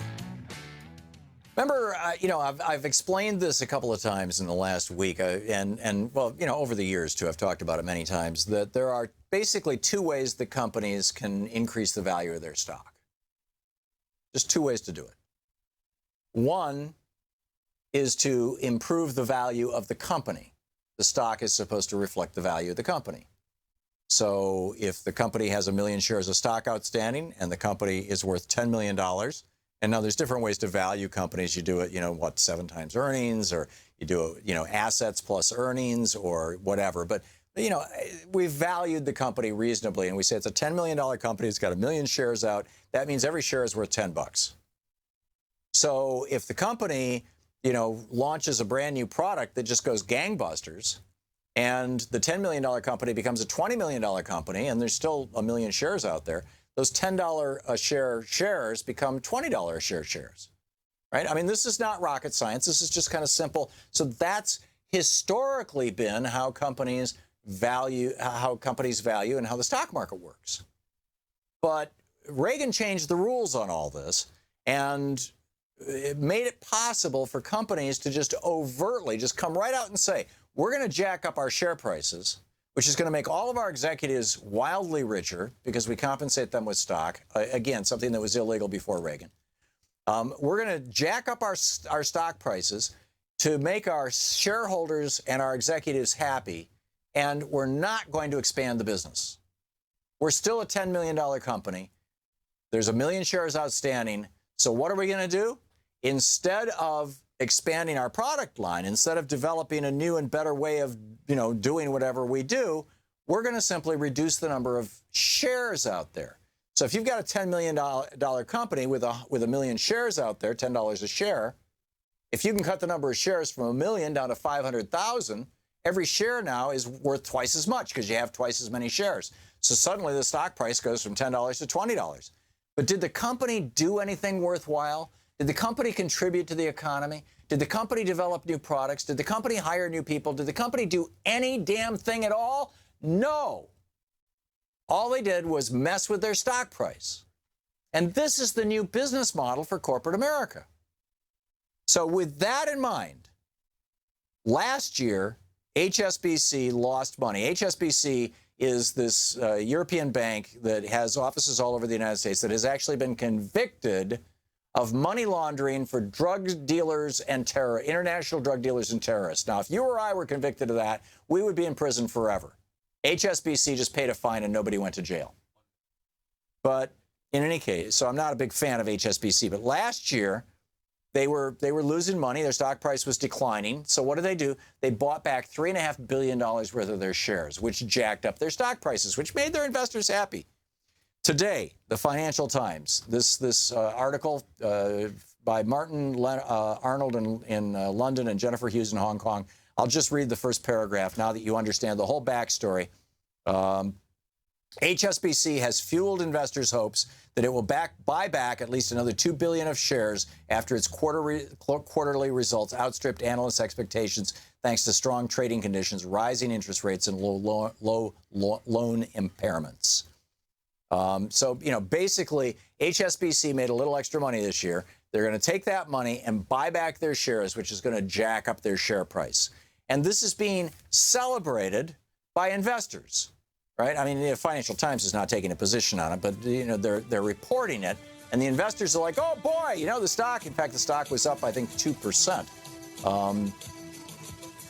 I'd have to dig into the article. I read it earlier, but I'm pretty sure it said that the stock was up 2% right now on anticipation of this share buyback. This is crazy stuff. And if we blow up Dodd-Frank, it gets even worse, which, by the way, is the next thing on the Republicans' agenda.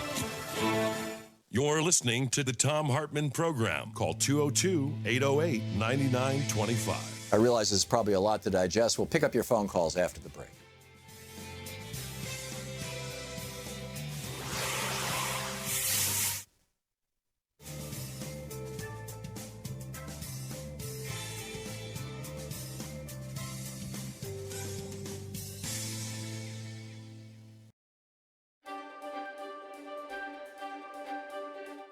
And welcome back to the Thom Hartmann University Book Club. Today we're reading from The Last Hours of Humanity, Warming the World to Extinction, a book about extinction. The climate scientists' warnings have come true. There is more carbon in our atmosphere, trapping heat and moisture than ever before in the 165,000-year history of the human race. We are on the verge of the first ice-free summer in the Arctic in 3 million years. And back then, the Earth was a very different place from the one currently cradling us. The consequences of a warming planet are appearing much faster than had been projected by climate scientists of just a decade ago. The most dire warnings, rising oceans, freak storms, and agricultural collapse, They're all taking place right now, and it's going to get worse. But now other voices have entered the fray. Those of geologists who study the longer-term implications and histories of a planet undergoing rapid global warming. Specifically, they are focused on extinctions.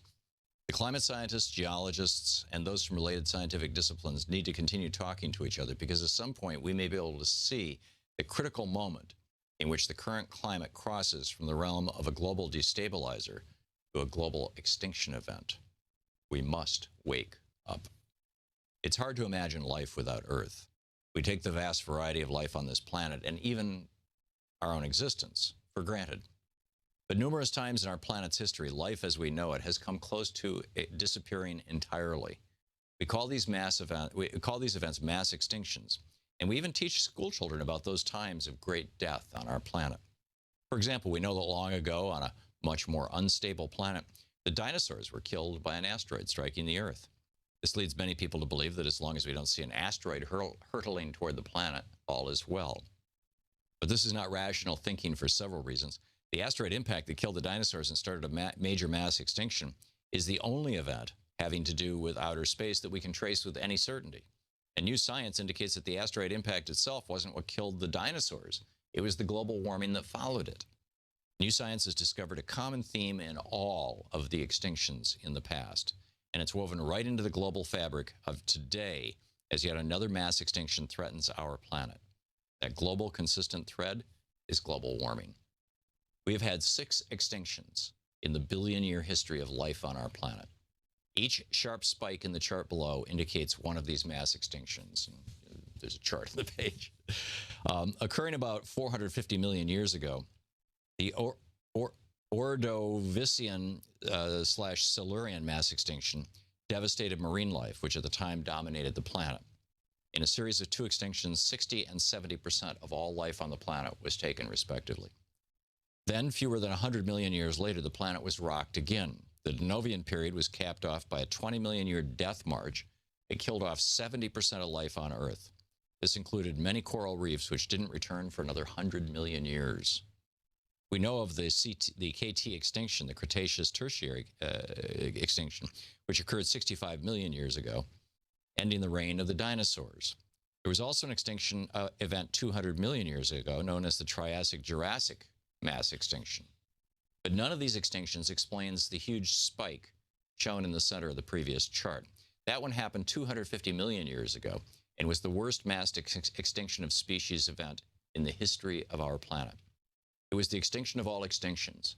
Referred to as the Great Dying, the Permian mass extinction took out at least 95% of all life on the planet in fewer than 100,000 years, an instant in geological time.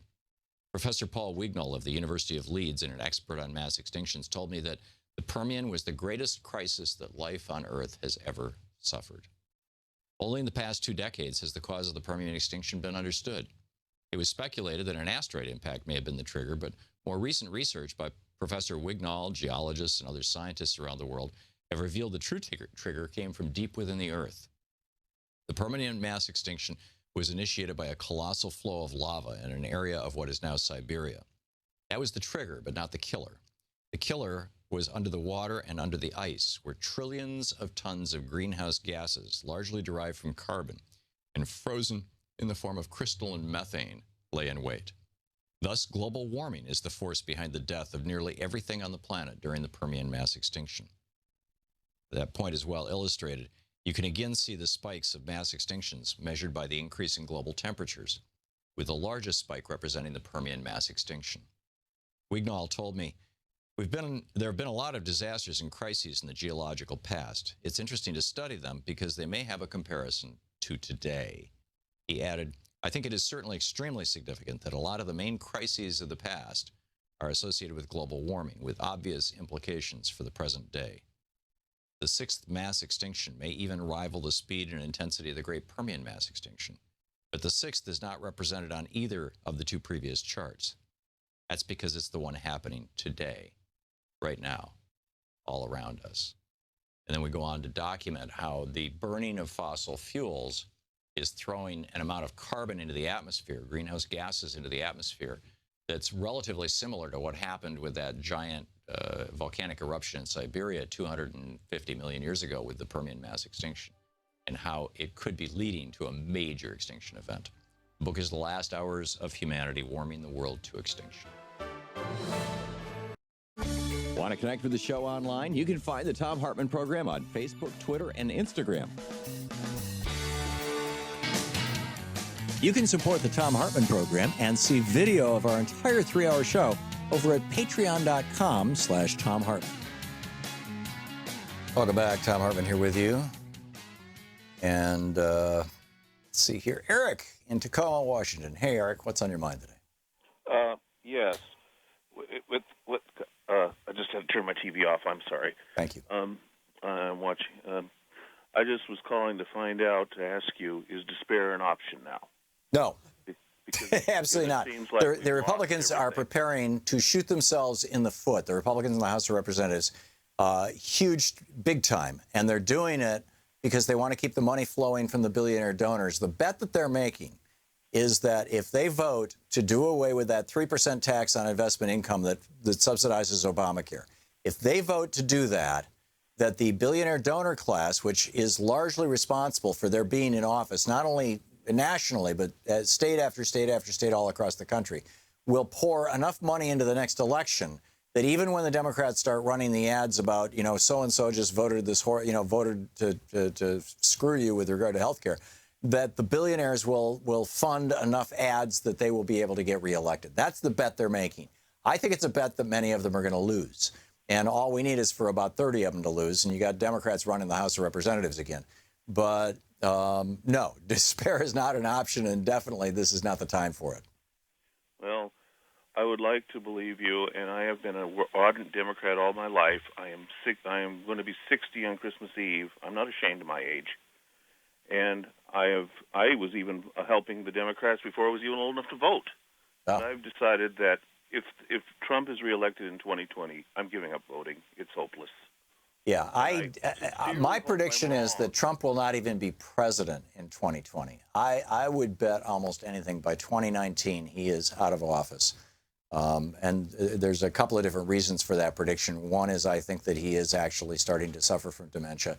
Not to mention other personality disorders, but this is an organic problem. And you kind of wonder about Reagan. Reagan had that jar of jelly beans. He was chowing down jelly beans all day long.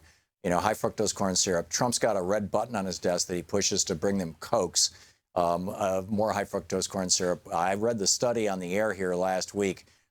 Drinking two beverages, one of these beverages every day speeds up the aging of your brain by half, and leads directly to dementia.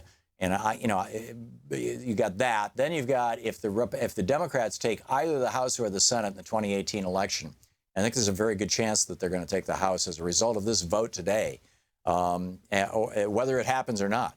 If the Democrats take the House and get subpoena power, I think that all of the crimes of Trump, and they are multitudinous, and his tax returns are all going to get subpoenaed, and they're all going to come out. And there's no way. I frankly don't even think that there's any way he's going to be able to stay in office. So we'll see where it goes. But Eric, now is not the time for despair. Now is the time to get hyper politically active, to show up at your local Democratic Party and really, really, truly get involved in politics. Eric, thanks for the call. Thanks for listening to AM 1030 there in Tacoma. Lois on Sirius XM in Walnut Creek, California. Hey, Lois, what's up? Hi, Tom. Well, I love your show, and thank you for taking my call. It seems to me that we have been dealt a golden opportunity here. And like you said, like you always say, we shouldn't just be against something. We have to be for something. I think the single platform that we need to push is Medicare for all. Don't use the term single payer, Obamacare, Medicare for all, because everybody loves Medicare, even the Republicans, except for the ones in Congress, of course. But I mean, if you absolutely push Medicare for all and excuse me, make it clear, people who earn $250,000 will pay this much more, $1 million, $10 million, et cetera, and we're going to pay for it this way. And you, as the middle class, are going to pay a little bit more in taxes and never deal with insurance companies or health premiums again. Medicare for all, because it's so popular. And as I say, I think that just stressing that is the single thing that can really, really, really turn 2018 around. Yeah, I absolutely agree with you, Lois. And this has become a very, very, very hot issue. Totally agree. Well said. Thank you very much for the call. By the way, apropos of the call before last, talking about Donald Trump no longer being president by 2018 or 2019. And last night, Louise and I had dinner with Ellen Ratner, who's got a bunch of friends who are psychics. And they're all telling her that there's no way Donald Trump is going to complete his first term. Take it for what it's worth. Ellen and I, share a belief that there's something there. But, whatever. Hal Brown tweeted out this morning at me, Tom, 4 million hotel guests have this on their door. And it's from USA Today, which is, you stay in a hotel in lots of America and you get a USA Today under your door. It's one of the ways that USA Today actually gained the foothold that they did when they first rolled out back in the 80s or 90s. It's an article by John Gardner, and the headline is and this is in today's USA Today, Donald Trump's malignant narcissism is toxic, psychologist. And then the psychologist, John Gardner, and the subhead, mental health professionals have a duty to warn about a leader who may be unfit to serve. And just the first paragraph, if you take President Trump's words literally, you have no choice but to conclude that he is psychotic.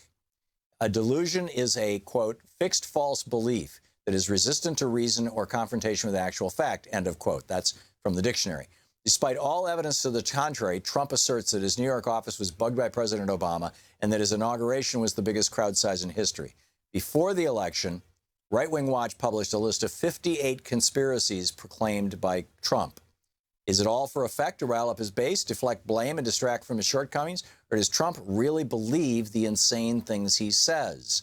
And then he goes into the kinds of lies that he tells about his narcissism and how a year ago he warned that, about Trump and basically builds this case in 4 million hotel rooms across America today, in the USA Today, that Trump is nuts and not fit to serve as president.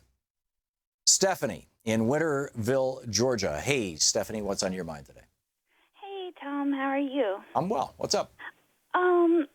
Let me see if I can formulate this in a way that will not put you on the defensive, but I really, I enjoyed the discussion with Kate Raworth so much about, critiquing neoliberalism, and especially, I don't know if she mentioned it this morning, but I did see her last night on RT, and what she was saying about how neoliberalism really pushes, nature to the edges. It's just like a commodity to be exploited. And right. Nature and women in the household, yes.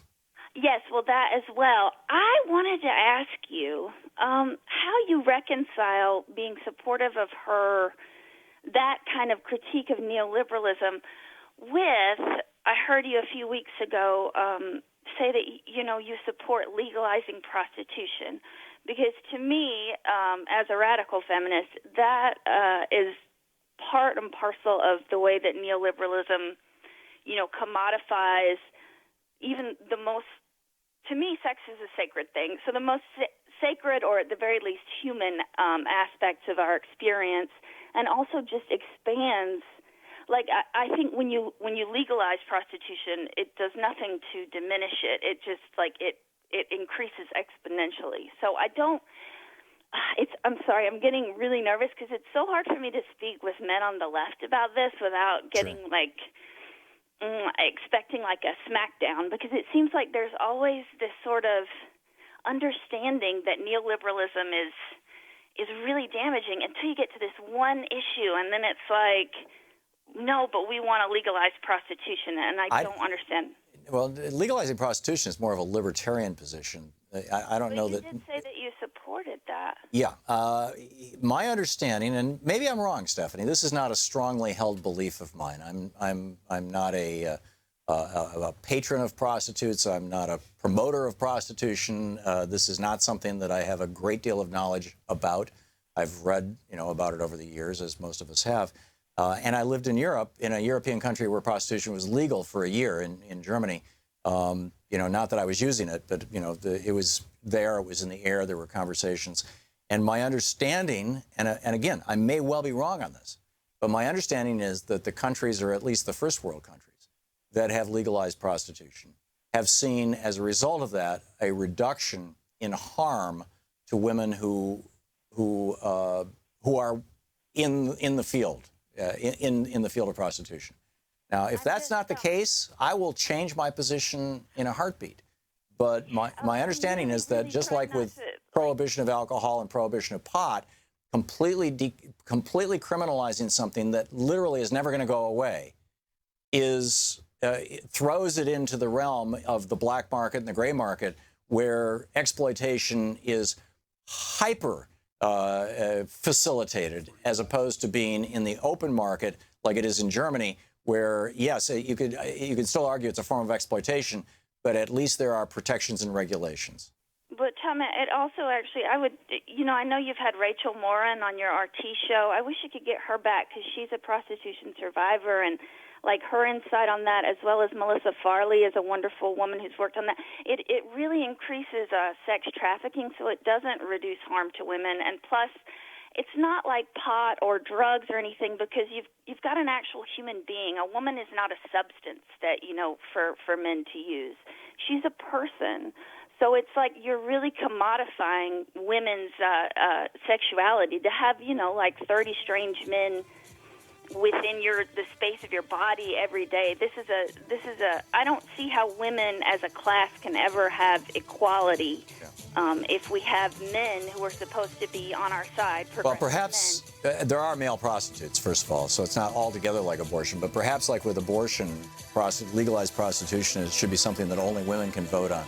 Stephanie, thanks for bringing it up, and I appreciate the call. You're listening to Thom Hartmann. Visit thomhartmann.com for audio and video archives. Back with more of your calls right after this. Oh, and we're going to check in with Talk Media News.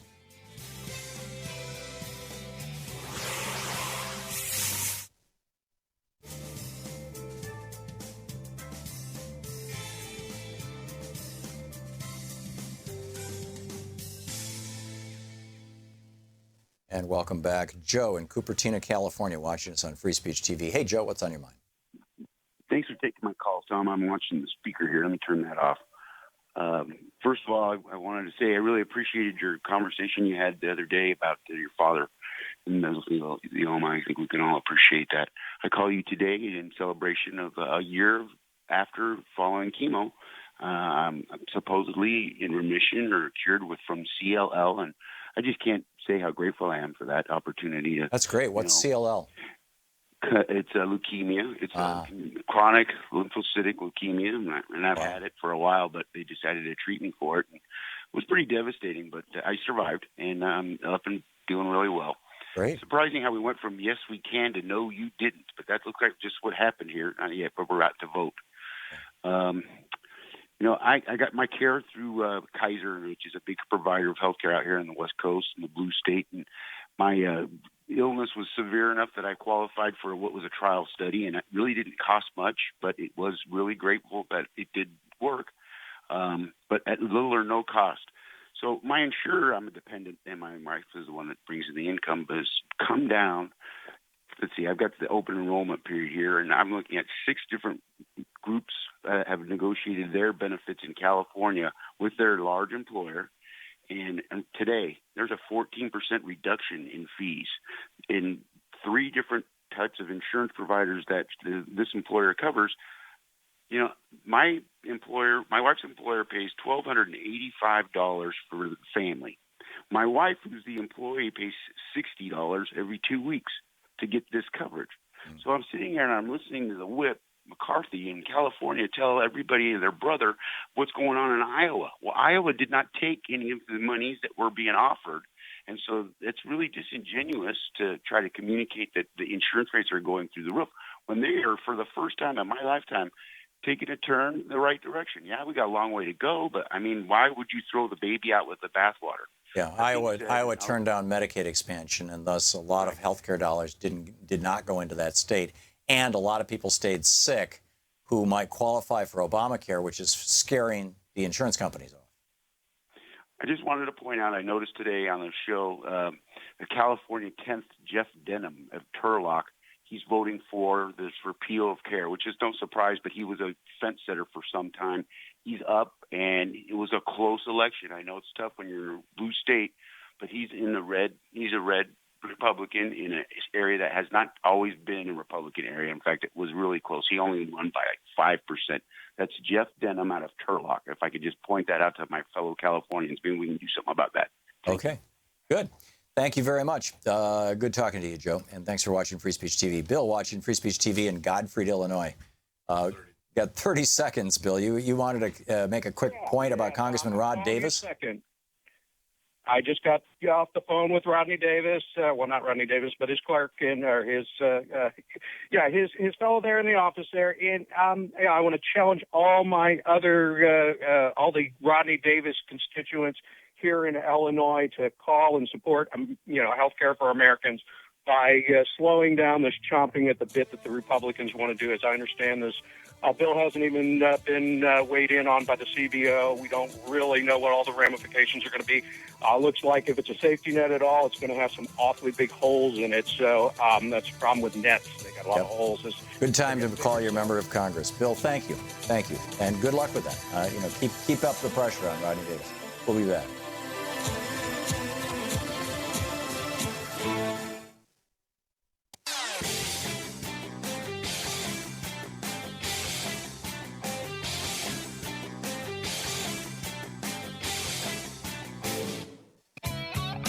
Welcome back. Thom Hartmann here with you, and let's check in with Victoria Jones with Talk Media News, brought to you by goatsfortheoldgoat.com to find out what's going on in the world today. Victoria, have the Republicans yet voted on their $600 billion tax cut for billionaires disguised as a health care bill? Not yet. House Speaker Paul Ryan is speaking. They are going to be voting very, very, very soon. House Minority Leader Nancy Pelosi spoke in the last few minutes. She spoke very passionately on it. She said in one respect that it was good. It's going to provide a great civics lesson for America. Most people don't even know who their congressperson is. In many places now they'll find out that their congressperson voted to take away their health care. And she said that the Republicans are going to have this tattooed on them. Basically, she said this is a scar that they'll carry. She said Scarlet letter. Yeah, she said people have said to them, well, that we'll let the Senate sort it out. She said no. She said no, that's not the way it's going to be. You're going to carry this around. She said once a CBO score comes out on this, it's going to be even worse because the bill goes in the wrong direction. It's really a stupid bill.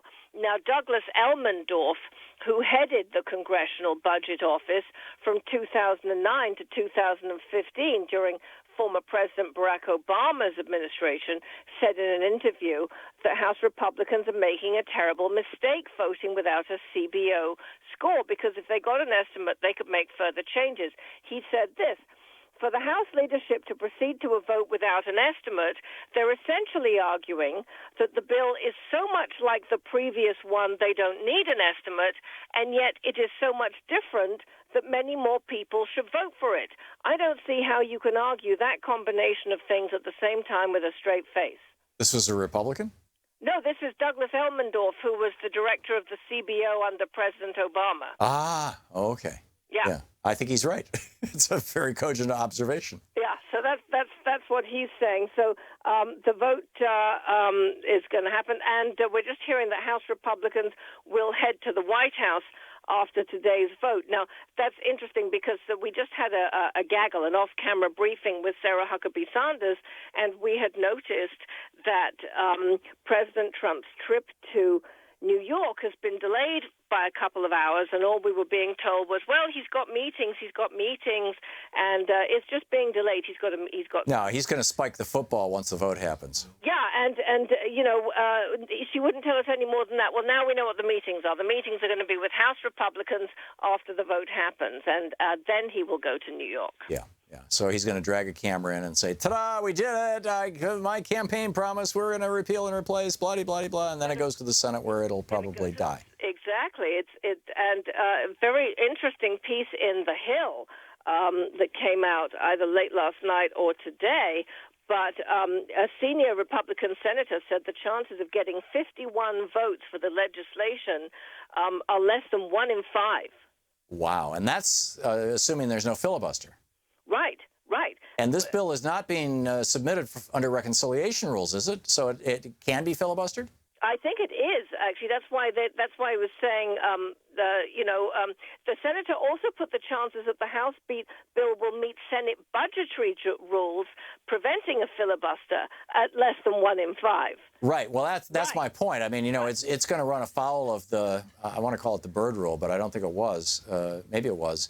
Whatever the rule is, that you can only do something through reconciliation in the Senate, in other words, filibuster-proof, if it doesn't add to the debt, if it doesn't substantially change funding, blah-de-blah-de-blah. I mean, there's all these requirements, and this bill seems like it's going to, blow up all of that. And plus, it's still in there that members of Congress stay on the old Obamacare protections, if I'm reading this right. Yes, now they say they're going to have a separate vote on an amendment about that. Yeah, but they had to have that in there, apparently, in order to meet the ability to do it by a reconciliation. But I still think it's going to blow up in their face. Okay, so what else is going on in the world? So what else is going on? I'm not going to the obvious story. I'm going to something else. The House Financial Services, which isn't going to make you happy, but still, I'm good at this story, but I have to tell you. The House Financial Services Committee approved today a bill to repeal and roll back significant pieces of the Dodd-Frank Wall Street Reform and Consumer Protection Act. The panel voted to send this Financial Choice Act to the House floor 34 to 26. And it would accomplish much of a long-term Republican goal to revoke the financial regulations passed under President Obama after the 2008 crisis. All Democrats voted against the bill following 24 hours of contentious debate dragged along 3 days. And the Republicans blocked a lot of amendments. Now, this markup included hours of lawmakers fighting over, listen to this, the true cause of the 2008 crisis, the Federalist Papers, the founding of the United States, Russia's influence on the election, President Trump's potential conflicts of interest, and the Emoluments Clause. Amazing. So, and it's going to do all kinds of things. It's going to remove critical regulations placed on the financial sector.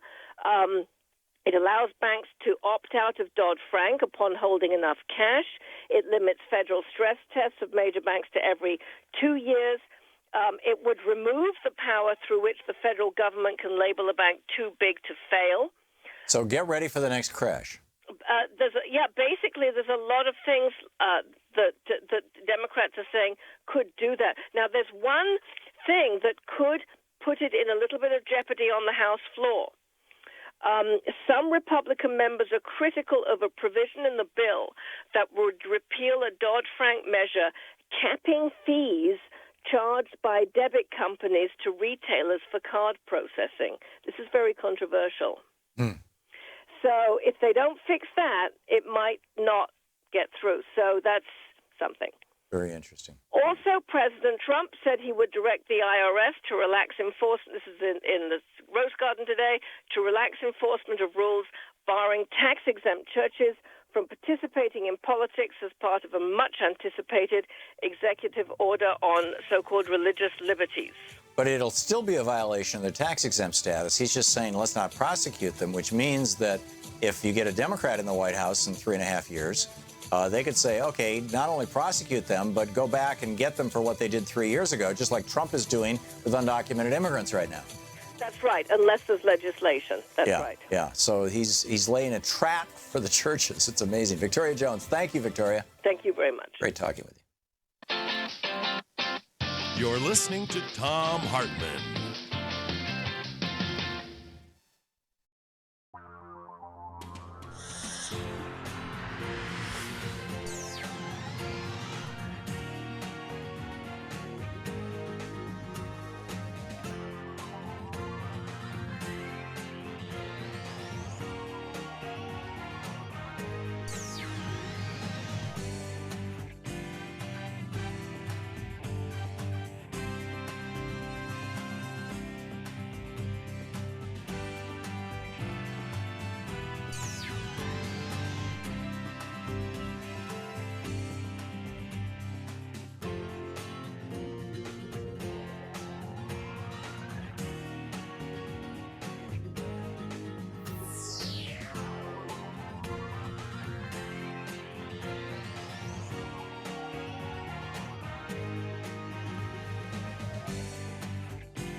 The Thom Hartmann Program is brought to you in part by the Aiden Forecast, an investment newsletter with weekly updates of leading market indicators and a monthly deep dive into what the details of the economy and the markets mean for investors and retirees.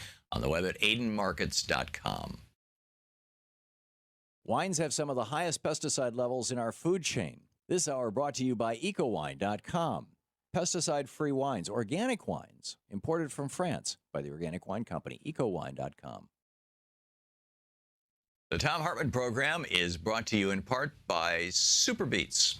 Super Beets are sourced from non-GMO beets, and they're packed with dietary nitrates, helping to produce nitric oxide for more energy, stamina, and support for healthy blood pressure levels naturally. For more information, call 800-223-8242 or visit freespeechbeets.com.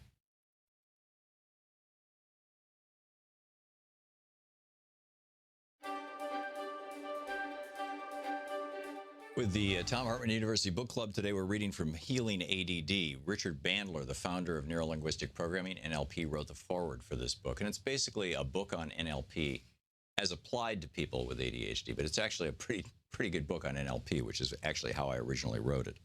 So we're on chapter 8 on page 80, Reconstructing the Past.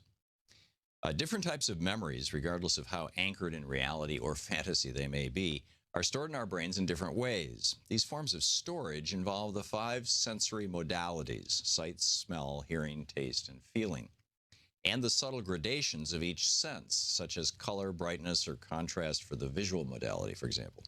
These gradations are referred to as submodalities. This is true for both adults and children. One of the ways our brain organizes information is according to the way it's stored. Our senses pick up something in the outside world. Say we see an insect fly by. That's an objective thing that we've seen. However, before that image makes its way to our conscious brain, it's processed by other parts of the mind and tweaked and tuned. If it's a bug that frightens us, perhaps a wasp, then the mind sees it as a bigger object and in sharper contrast than it really is. Other objects in the picture, the background, buildings, grass, whatever, become more distant, dull, perhaps even less colorful. The mind may increase the volume of the sound associated with the wasp and also attach a feeling to the image, probably a variation on what we might interpret as fear or panic, a feeling felt perhaps in the pit of the stomach or the trembling of the hands. So here's a quick list of some of the submodalities that we commonly use to experience reality and store memory. In the visual field, color or black and white. So this is how do you remember things visually? Color or black and white, contrast, size, bordered or not, moving or still, brightness, graininess, distance from us, associated or disassociated. In other words, do we see the scene as we saw it, or do we see ourselves in it? Focus, detail, texture, perspective, dimensionality, is it flat or 3D? Proportion, that's the visual field. In auditory, loudness, tonality, distance, pitch, melody, inflection, location, tempo, duration. Gustatory, salty, sweet, spicy, musty, bitter, familiar, delicate. Olfactory, strong, faint, intermittent, familiar, unique, musty, moist, damp, mildewy. Kinesthetic, the feeling. Hard, soft, cool, warm, sharp, electric, intensity, duration, speed, location. Now here's the amazing part.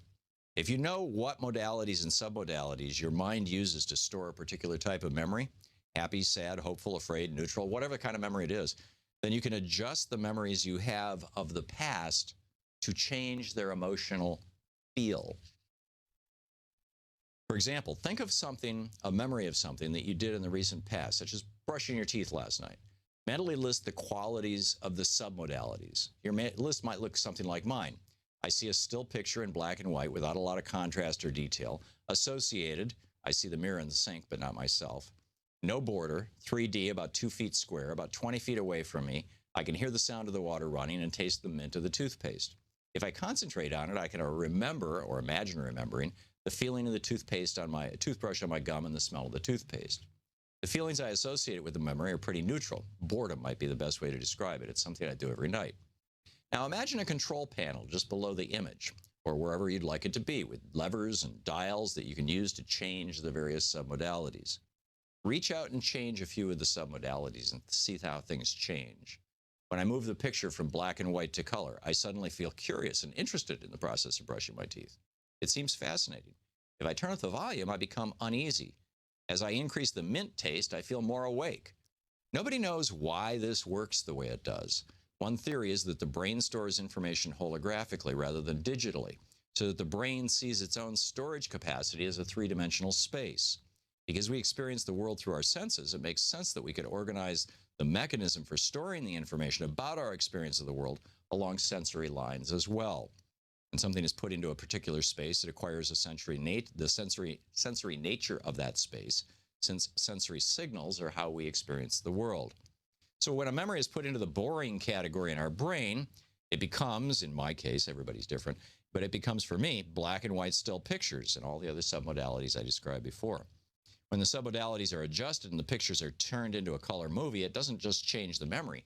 It actually causes us to interconnect with or slide to a different storage place, a physical different storage space in my holographic brain.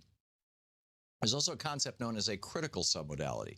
That's the submodality which has the ability to shift others, probably the primary hook into the place in the brain hologram where the memory is stored. As you're going through the various submodalities, changing each one a bit in one way or another, turning up or down the brightness, the volume, you'll notice that there's generally one particular one. It could be anything from volume to contrast to smell to brightness, anything. It causes the entire picture to change and creates a sudden shift in the feelings associated with that memory. That submodality shift is the critical submodality. And once you know what your critical submodalities are, you can do this process much quicker. One of the most common and most powerful critical submodalities is location. When you move a picture from where it is, for example, in front and to the right about 4 feet away to some other place, for example, in front and slightly over your eyes, only a foot away, it often changes dramatically its impact. So it goes from there to talk about how to take memories that bother you or that haunt you even and transform them into things that are simply just who cares memories. The book is Healing ADD, Simple Exercises That Will Change Your Daily Life.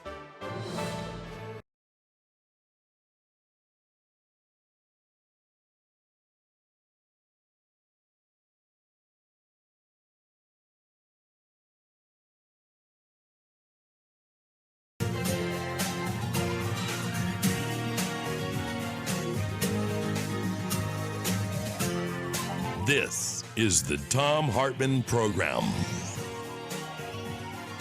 Welcome back. Thom Hartmann here with you. Just got an email from the Allied Progress. It's one of the progressive groups out there. AlliedProgress.org is the website.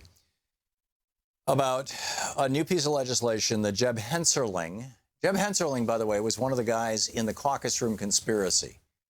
If you read Robert Draper's book, When the Tea Party Came to Town, in the introduction to that book, he lays out the whole caucus room conspiracy where these, I think it was 17 Republicans got together the night of President Obama's inauguration, January 20th in 2009, the night of his inauguration, and along with Newt Gingrich and Frank Luntz, and swore an oath to each other. Jim DeMint, by the way, was there. He was a senator at the time. He just got fired from the Heritage Foundation yesterday, which is kind of weird and interesting. And I don't have a comment about that other than just noting it. But in any case, they swore that they would do everything they could to destroy Obama's presidency.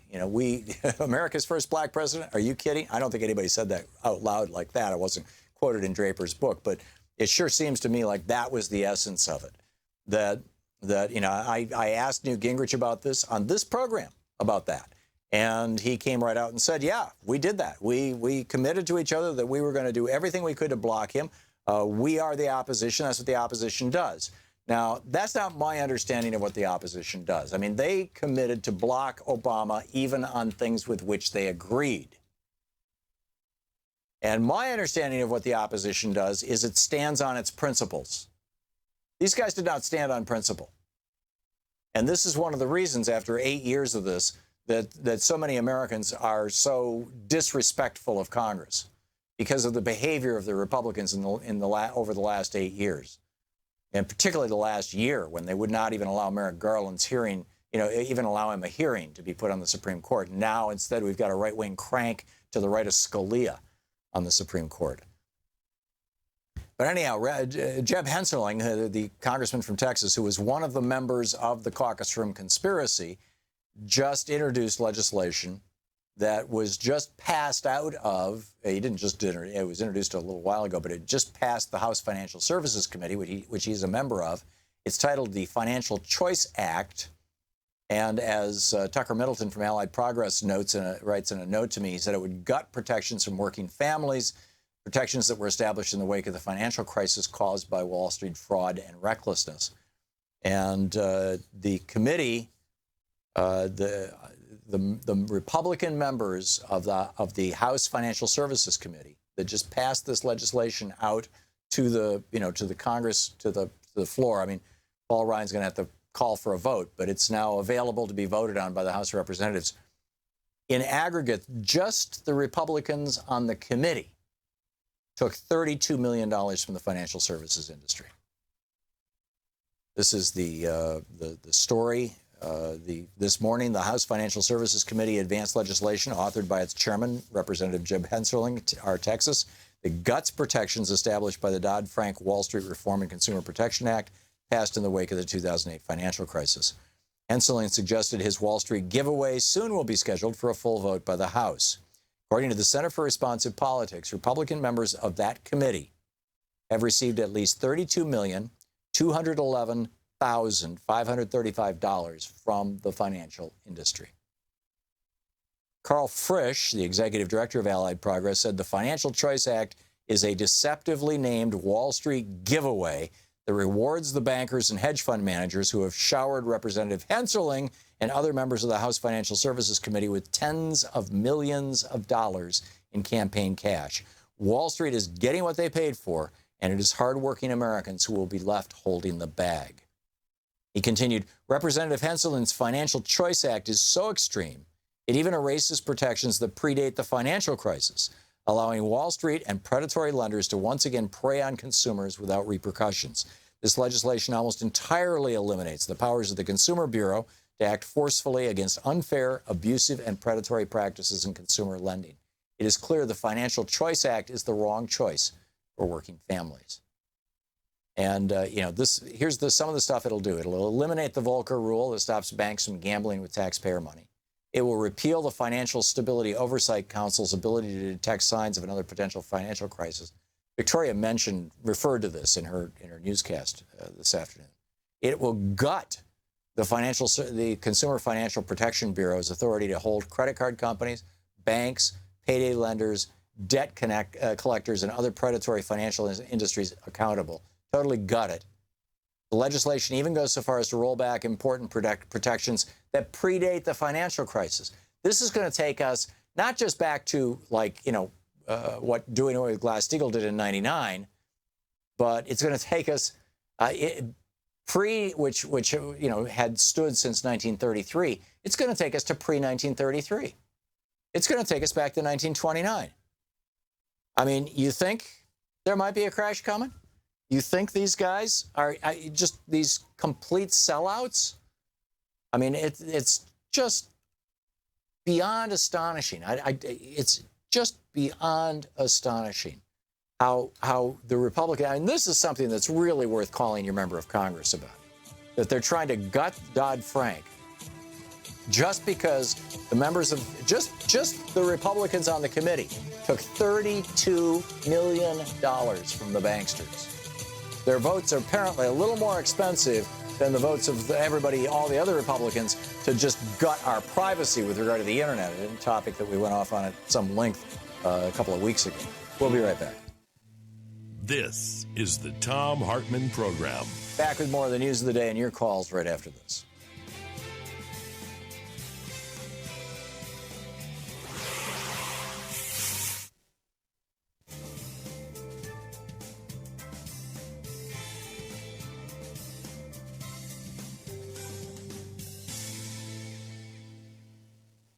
And welcome back. Jory in Pueblo, Colorado, watching us on Free Speech TV. Hey, Jory, what's on your mind?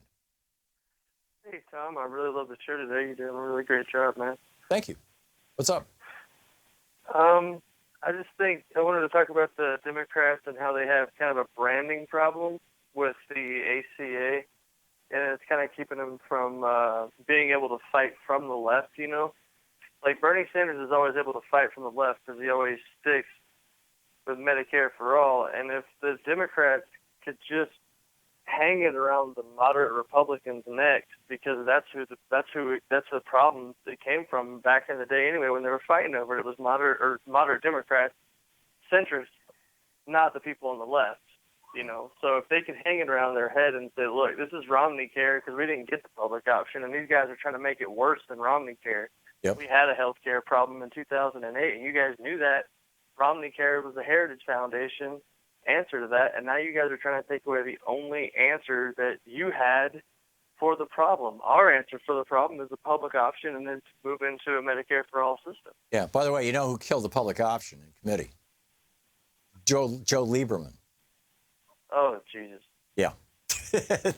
You can thank Joe Lieberman for that. It's now, that said, also, I think if President Obama had fought for it and had used the bully pulpit the way that Donald Trump is right now, I think that there's a chance that we could have gotten it, but only a chance. And he apparently made the equation that it probably wouldn't work and didn't fight for it. And he may well have been right. I mean, it's easy to be a Monday morning quarterback. It's hard to be the president. So this isn't a specific critique of him, but but Joe Lieberman definitely was a villain in this film. I just want to say they got to quit letting those Republicans set the stage for the argument. You know, when they call it Obamacare or when they try to hang it around our necks, and these guys need to remind them every time. You know, this is really Romney care. The Heritage Foundation wrote this. We didn't get the public option. You guys are trying to take away the only thing that people even have. Yep. Very well said. Jory, I got to move along, but thank you. Paul in Bethalto, Illinois. Hey, Paul. Yeah, thanks for watching Free Speech. What's up? Yeah. Oh, yeah. Thanks for taking my call, Tom. Sure. And anyway, I had a question about this horrible Republican health care proposal. I was wanting to know, I personally think it's going to work against them if these guys are able to get a majority of votes and have to return to their districts. I think so, too. Yeah. I think so, too. And it's why I'm almost hopeful, because I think it'll die in the Senate. So in fact, I'm quite sure it'll die in the Senate. And which is why I'm hopeful that part of me is hopeful that it passes in the House. On the other hand, be careful what you wish for. I mean, it might not die in the Senate, which is like, so.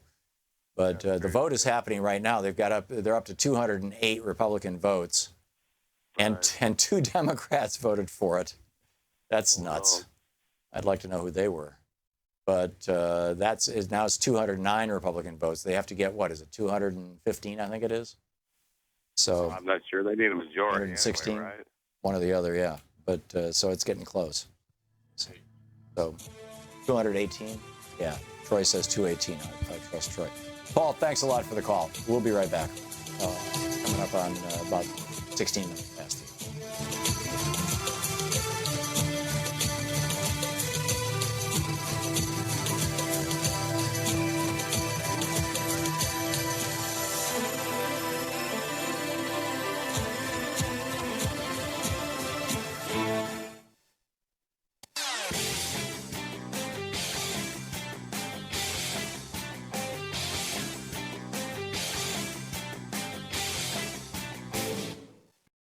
This year's election results have generated fear, sadness, and despair. In the days and months ahead, our democracy may face a crisis of historic proportions. But there is good news. There is good news. There is good news. Thousands of people are stepping forward in solidarity, resistance, and resolve. We join them. We join them. We join them. In standing with the most vulnerable communities among us. Those most likely to be targeted by new restrictions and policies. We will tell their stories here. Here on Free Speech TV. We will lift their voices here on Free Speech TV. In the difficult times ahead, know that we will be with you 24 hours a day. Every day. You are not alone. You are not alone. You are not alone. There are millions of us. Raising our voices and hearts together as one. We've got your back. We got your back. Free Speech TV's got your back. The revolution is in progress. Welcome back. Thom Hartmann here with you. And, wow, there's some interesting news coming out of Australia. We'll get into this a little bit later. Let's see here. Suzanne in Santa Rosa. Hey, Suzanne, what's on your mind today? Hi. Well, first of all, I just noticed that the two Democrats, I guess, were taken to the men's room or something, but there's no Democrats. Yeah, their vote just vanished from the board. Yeah. It's interesting. So, but anyway, and I would like to know who those two were to begin with. But I just called Kevin McCarthy's office and reminded her that although they were all catering to their donors, that the donors only have one vote and their constituents have thousands. Yeah.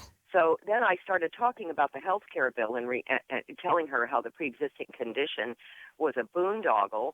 And, I went down to the specifics that $8 billion was only what would cover maybe 1% of 1%, going by what Nancy Pelosi said. And she told me I was a liar. She said, that's a lie.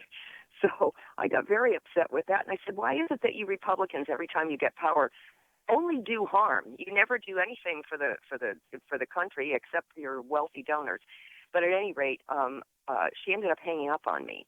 And they can't even justify what they're doing except to call people names or call them a liar. Yeah.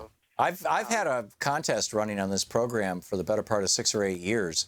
If anybody can call in and identify one single piece of legislation that was introduced by Republicans and passed with a majority of Republicans in the House and Senate, and that purely benefits Americans and does not benefit their donor class, I will give the book of my choice, any of the books that I've written. I've got some boxes of them here. I will give an autographed book away to the person who can identify that. And nobody has identified that in the at least 6 or 7 years that we've been offering. Not a single one, huh? Not a single one. I've never given away a book. And I continue that. I have to tell you, they're so defensive when you talk to them about anything. And when you remind them that every time they get power, they overstep and blow it. And I said the only good thing before she hung up on me, and this is why she hung up, I think, is I said the only good thing about this is that you stepped on your own tails here, and you're going to lose in the midterm. You're all going to lose your jobs, and that includes you. So that's why she hung up. Whoa. Yeah, when it turns ad hominem, that's the corner that you don't want to go around. So yeah, that's probably why she hung up. But Suzanne, you're absolutely right. They don't know how to govern. They only know how to oppose and how to demagogue. And by the way, the vote just passed. So the Republicans are going to do in fact, they're up to 200 votes now. Oh, wait a minute. That's another piece. Oh, that's the motion to suspend the rules and pass as amended. So, the people are pouring out of Congress, with their fists in the air. Oh, yeah, we did it. This is going to bite them in the butt. I really think it is. Suzanne, thank you for the call. It's great to hear from you. Armin in Bradenton, Florida. Hey, Armin, it's been a long time since I heard from you. I was concerned that maybe you'd had some sort of health crisis. Like I can afford to. Yeah, there you go. So, what's up? Tom, let's call this insurance scam, insurance lobbyist written scam that the Republicans are trying to perpetrate on the suckers out here in America that are blind faith Republican zombies. Let's call it what it really is. And what this is back to the expensive junk health insurance future. Yeah, back to what we used to have. Absolutely, because they're going to go, the big guys are going to step on all the little insurance companies. They're going to buy them out. Oh, that's already happened, Armin. That's already happened. Well, yeah. But, Tom, they're going to go incorporate in Delaware or some, really corporate-friendly state, and they're going to do policies. And they sit there and say, well, there's no mandate. But they wrote in the legislation that if you don't keep your insurance for 62 days, the insurance companies can charge you a 30% surcharge. Right. So a family of four that's paying $10K, that's, $3,000 right there if you don't keep your insurance. So what's going to happen is we're going to go back to where we were pre-Obamacare, where there's no basic set of guidelines and benefits, and the insurance companies are going to sell the suckers expensive garbage insurance that doesn't pay anything, and they're going to not care until they go to use it. And then when they go to use it, they don't pay. They're either going to have to go bankrupt, and then the taxpayers are going to socialize it and pick up the cost of what it really costs because they didn't have the benefits and the decent policy, because insurance in this country health insurance especially, is all about profit. It's not about the people. It's about the profit and the racketeers that pay the whores off in Congress and do the legislation that gives them billions and billions and billions and billions in profits, just like the war industry. Yeah, I broadly agree with you, Armin, although I would not insult whores that way. I think, though, that it's really important to also point out that the reason why the Republicans are doing this is because Obamacare raised hundreds of billions of dollars by putting a 3% surcharge on capital gains income. So if you show, which is maxed out at 20% right now. So if you make your living, working, you can pay up to 39.5% income tax, and there's no, big tax addition for Obamacare. But if you make your living sitting around on your butt by the edge of the pool waiting for the dividend check to arrive in the mail, and, if you're Paris Hilton, and although maybe she's working, I don't know, but, a TV show or something. But, I mean, if you're making your money, you're living, sitting on your butt around the pool waiting for the dividend check to arrive, you are now paying, instead of 20% maximum income tax rate, capital gains, you're paying 23%. That extra 3% is what has funded Obamacare. And that extra 3% for people who are literally making $1 billion or $2 billion or $3 billion a year, that is substantial. I mean, if you're making $2 billion a year, that's $60 million in taxes, that 3%. And so the donor class said to the Republicans, get that out. Well, once you do away with that hundreds of billions of dollars a year, which is subsidizing and holding together Obamacare, once you give that money back to the Republican donor class, what's going to happen? You can no longer have 25 million people having health insurance. You can no longer have, Medicaid covering everybody. You can no longer provide for pre-existing conditions like pregnancy or anything. It's like you can't do it because there's not the money there to do it. So this is all about defending the Republicans' donor class. It's all about defending the billionaires' income. This is, in my opinion, this is why the Kochs and I'm assuming their buddies, created that 501c4 where they were running those creepy Uncle Sam ads to try and get young people to say, oh no, we don't want Obamacare, back 8 years ago. And it's as you correctly say, Armin, this whole thing is a scam. Armin, great to hear from you again. Thanks a lot for the call. Rusty in Claremont, Virginia. Hey, Rusty, what's on your mind? Yeah, I just wanted to say, all these protections and things that they're doing away with, the tax cut thing they got going on today, getting rid of our privacy. It's not just about greed. It's a gigantic list of restrictions on people. It's what? I'm sorry, I missed a word there.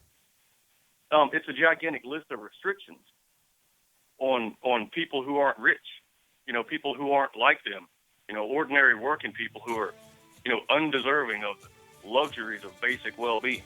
Oh, yeah. I feel like a lot that's essentially what Brian Kilmeade said on Fox and Friends this morning. People have gotten used to the luxury of having pre-existing conditions covered, right? I mean, that's essentially what Mo Brooks said. We played it yesterday, the Republican, congressman. He said, it's if you don't have a good lifestyle, you don't deserve this guy. Come on, give me a break. You're Thanks, listening Rusty. to the Thom Hartmann Program. Call 202-808-9925. Back with more of your calls. Neoliberalism, the French elections, the Republicans, the vote, all this stuff. There's a lot of stuff on the table here right after this.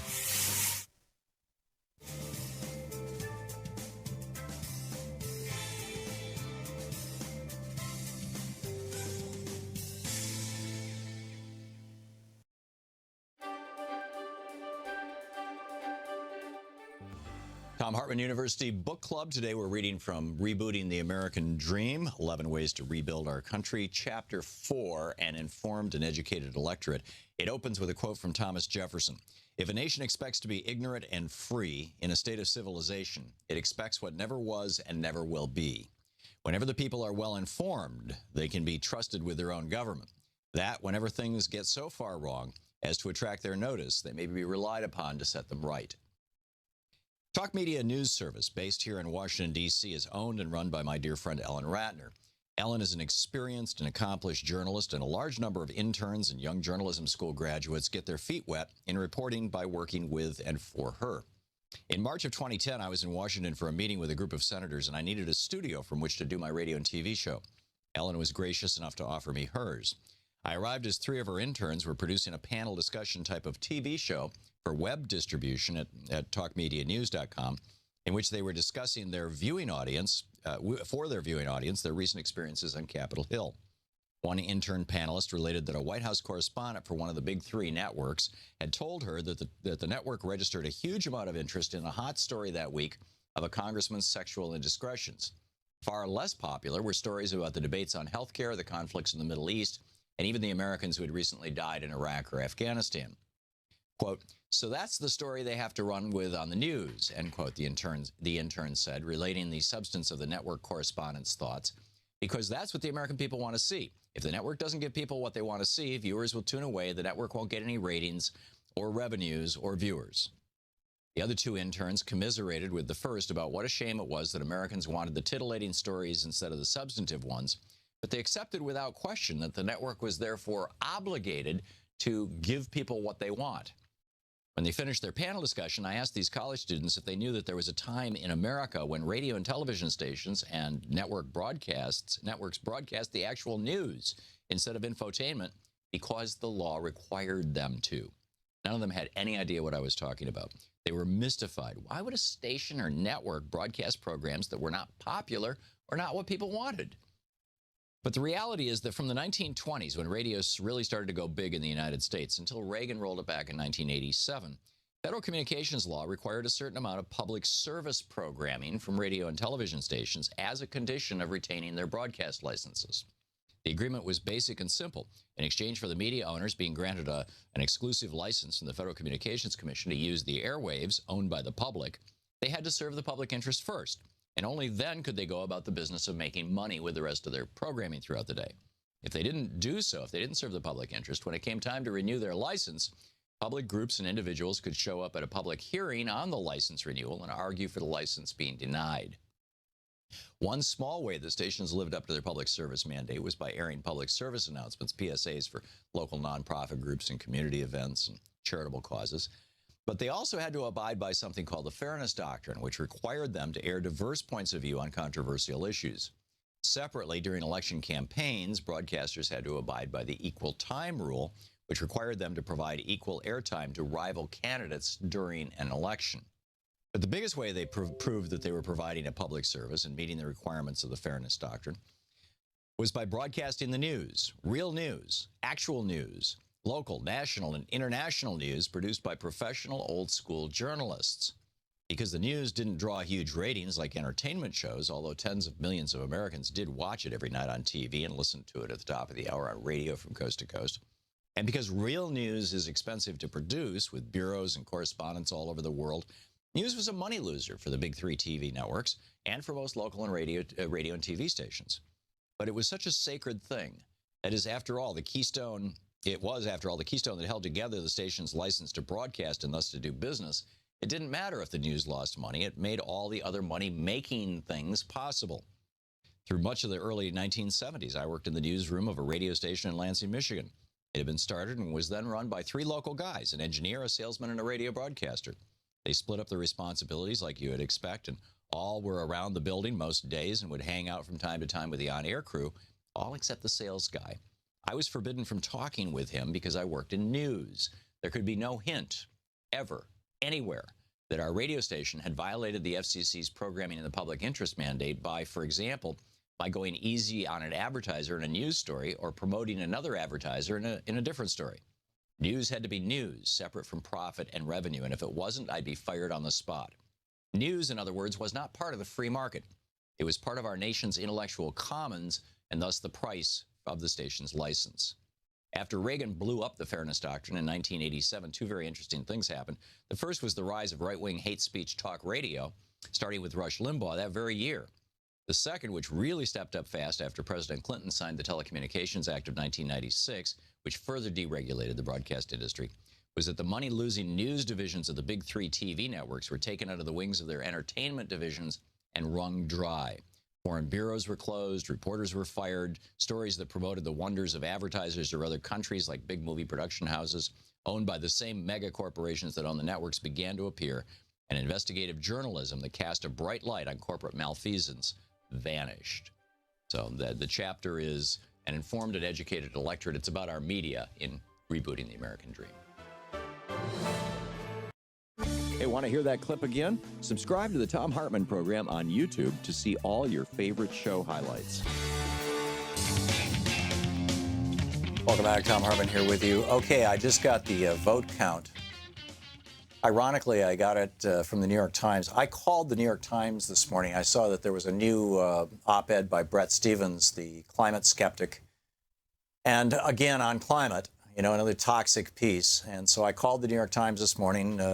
Troy and Chris, I think, were greatly amused because I was sitting here on speakerphone on hold. In order to cancel your subscription, you can't just do it online. And when I tried to change my billing, thinking, okay, if I just take away the credit card, I got an error message. So you have to call their number. And then, so we sat on hold for like 15, 20 minutes. And finally, this guy comes on. And I said, you know, I'm canceling my subscription. I've had a subscription to the New York Times since 2008. I'm canceling it today. Why? Bret Stephens. Okay. But then it took another 10 minutes because I had to, you know, remember what my billing address was and bloody. It was just but in any case, I canceled my New York Times subscription today. All 3 of my New York Times subscriptions, actually.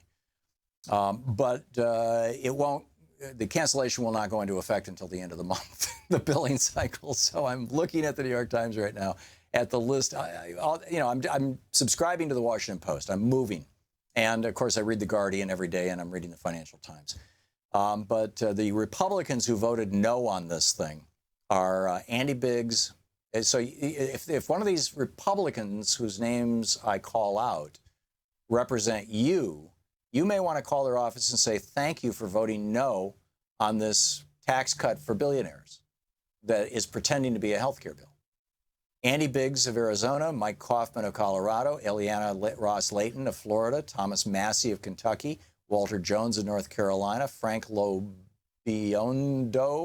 of New Jersey, Christopher Smith of New Jersey, Leonard Lance of New Jersey, Dan Donovan of New York, John Katko of New York, Michael Turner of Ohio, David Joyce of Ohio, Ryan Costello of Pennsylvania, Patrick Meehan of Pennsylvania, Brian Fitzpatrick of Pennsylvania, Charlie Dent of Pennsylvania, Will Hurd of Texas, Barbara Comstock of Virginia, Jamie Herrera Butler of Washington State, and Dave Reichert of Washington State. So you may want to call their offices and say, you know, and they may have voted no for the wrong reasons, but still they voted no on just an insanely toxic piece of legislation. So there it is. Joe in Vail, Colorado. It says here you've got a piece of legislation that the Republicans passed that purely benefits the people and not the donor class? Really? You want to do my book challenge, Joe? Well, I'm giving it a shot, Tom. Okay. I think the rule, the overtime changed the rules that allows employees to choose whether they get paid in paid time off or they take the pay, and allows the employee to choose. It sounds to me like it doesn't benefit anybody but the employee. The employee can change his mind at a later date and say, you know what, I want the cash instead of the time. It's all up to the employee. I don't see any benefit to the employer. So I think that's the challenge. Joe, you're talking about the change to the overtime rules, which has not been made into law yet, first of all. And secondly, my understanding of it is that the employee has no say in it. It's up to the employer. Well, it's up to the employer whether to offer the benefit. But if they do decide to offer the benefit, then it is all up to the employee what they choose. I think you are mischaracterizing the legislation, but I could be wrong. But as I said, it hasn't been passed, has it? Well, it's passed the House. It hasn't been signed into law. Yeah. So if it gets signed into law and I'm wrong, call me back. Okay. You might qualify. Okay. Thanks a lot, Joe. Although I'm still not sure how that benefits the employee, not getting overtime pay. Laura in Petaluma, California. Hey, Laura, thanks for listening to Sirius XM. What's on your mind? Hi, Tom. Thank you for everything you do. I think we should call this what it is. It's not a health care bill. It's a eugenics health care bill from the Eugenics Party. And they have a eugenics tax plan and a eugenics environmental plan. As in, let's And I- kill off the lower economic classes? Yes, Whoa. I do. Because they constantly denigrate the taxpayer, the lower classes. It was fine for the poor people to have opioids and die of overdosing and stuff as long as they were brown and black. But now that it's white people, everybody's up in arms about it. Right. And also, it's like they take a gun and force us to hold it to our heads and pull the trigger. I'm sick of people voting against their own self-interest. Yeah, I share your concern, Laura. And you know, I can't argue that this is not a modern-day eugenics party, basically. You know, it's a survival of the fittest is something that Republicans absolutely believe in. Donald Trump has articulated that many times, you know, in defense of himself as being the fittest man in America, and not physically fit, but, you know, fit for president and whatever else, and it makes a lot of sense. Laura, pardon me? To them, the survival of the fittest, and to them, the survival of the fittest is the richest. Yes, that's their criteria. It's Calvinism on steroids. Laura, thank you for the call. Darren in Charleston, West Virginia. Hey, Darren, what's on your mind? Hey, just wanted to give you the results of calling my congressman, Alex Mooney, of 2nd Congressional District. I didn't hear his name in the list of no votes, so I assume he didn't listen to me. But I basically gave the staffer my opinion on this is basically the bad bill that failed a few weeks ago, topped off with no coverage for pre-existing conditions. The staffer said, no, last night they said that they introduced $8 billion for high-risk pools. I cut her off right there and said, now $8 billion isn't close to the $200 billion needed to properly fund those high-risk pools. And besides, we tried that before full implementation of Obamacare, and it didn't work out. You pulled a bunch of sick people together, and the costs were astronomical. Right. Several states did it. No state was able to do it successfully. Sure. But it sounds like he still voted for it anyway. Well, he wants his donations. He wants his campaign contributions from the billionaires. Well, I told the lady, you know, if he votes for this, he can start thinking of a new job in 2 years because I think he's going to get voted out. Yeah, or a year and a half. That's my hope. Yeah, I'm with you. Well, Darren, then the next step for you, respectfully, is to get involved with your local Democratic Party and make sure that you've got a strong candidate to run against him, and that you can do everything you can to make sure that that person gets elected. If I may encourage you. My plan. Okay, good on you, Darren. Thanks a lot for the call, and good on you for calling your member of Congress. It's something we all should be doing more frequently. Shireen in Irving, Texas. Hey, Shireen, what's on your mind today? Hi, Tom. I'm a first-time caller. How are you? Well, thank you. I'm well. I hope you are too. What's on your mind? I love your show. Very informative.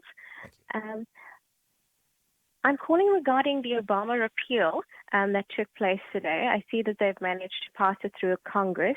And a lot of people think that if they pass it through Congress, you pointed out that it's more likely that they would lose Congress in 2018 because people would be very upset about the fact that they've gotten rid of the Obamacare that they love so much and their pre-existing conditions. But I really don't believe that the Republicans are so stupid as to not have a sort of backup plan to cover themselves in 2018, whether it's using corporate money for their interstate cross-check or voter suppression or some way to guarantee that they don't lose 2018. So what do you think of that? I agree with you. You know, interstate cross-check is going on steroids. ALEC is proposing voter suppression laws. You've got, I think, 21 states now that have them in place. The effort to suppress the vote of older people, of students, of people of color, of people who live in cities, which typically vote Democratic, all those efforts are running at full tilt boogie. The enormous injection of cash at the local and state level being done by the Koch network and others is ongoing. And the Republicans are not going to go away, and this is not going to be their death knell. This is just going to be one more thing that can be used against them. I agree, Shireen. I absolutely agree with you. Thank you for the call. Chris in Chandler, Arizona, listening on KPHX. Hey, Chris, what's up?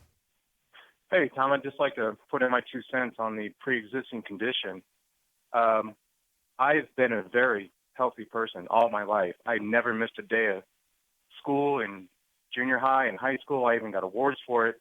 And I graduated in 92, had a great job. And then in 2000, all of a sudden, out of nowhere, I got gravely ill. I was in the ICU for a week. I was in the hospital for 3. And I got diagnosed with a genetic liver disorder called Wilson's disease. Oh, my God. So you are one of those bad people that Mo Brooks says has a bad lifestyle because you're not a member of the Lucky Sperm Club.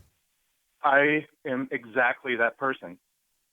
It blows my mind that somebody in a position of authority can say something like that. Yeah. Yeah, me too. It just boggles my mind. So I luckily received plasma transfer, and I got out of the hospital. I got healthy. I was out of work for 6 months. Luckily, my employer was gracious enough to put me on a grace period, I guess you could say. Mm-hmm. And I was able to keep my job and keep my insurance. And I got healthy, and I've been healthy. I exercise. I do everything right. And I've been taking a pill called Cupramine. About a year ago, maybe 8 months ago, Cupramine, the rights to it were bought by a pharmaceutical company. And I went from paying $100 a month for a 30-day supply of this pill to $2,800 a month. And that was my 20% portion. Wow. It was actually somewhere around $32,000 a month what they started charging for this pill. Wow. I didn't know.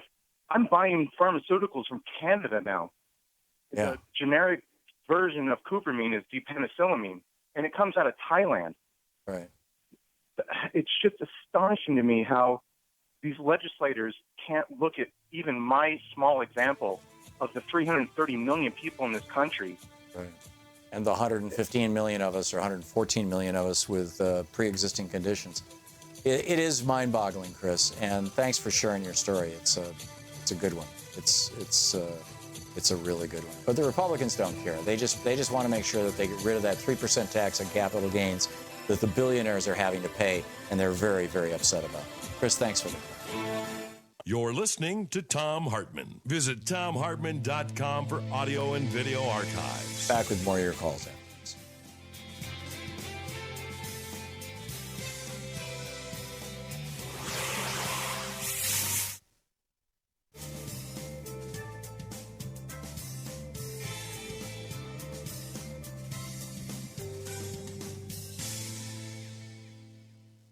Welcome back. Gordon in Williamsport, Ohio. Hey, Gordon, you wanted to talk about the overtime law or rule that I'm not as well informed about as I should be?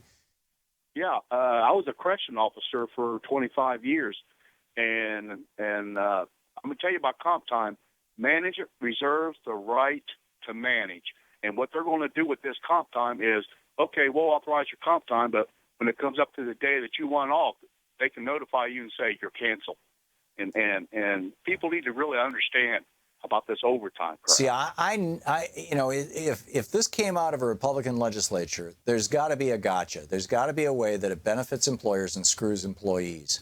And well, you got to look at what we have: Fornovich, Taft, now Kasich. Yeah. And everything has been running to the ground. And 07 to 08, I lost $5,000 a year just because of Taft. So he was your governor, He was. Yeah. Bob Taft. Yeah, in Ohio. Yeah. And now we got Kasich, and it's not really that much better, but it's a start. I mean, at least he listens and he understands. I like Kasich a little bit. Yeah, Kasich seems like he's one of the more reasonable Republicans, which is why but he's still pretty toxic. It's one of the reasons why I think he's potentially he may be challenging Donald Trump in 2020 if Trump still makes it. If he makes it that far. He said, "Never say never." Yeah. They was asking him in a news conference today. Yeah. In Columbus.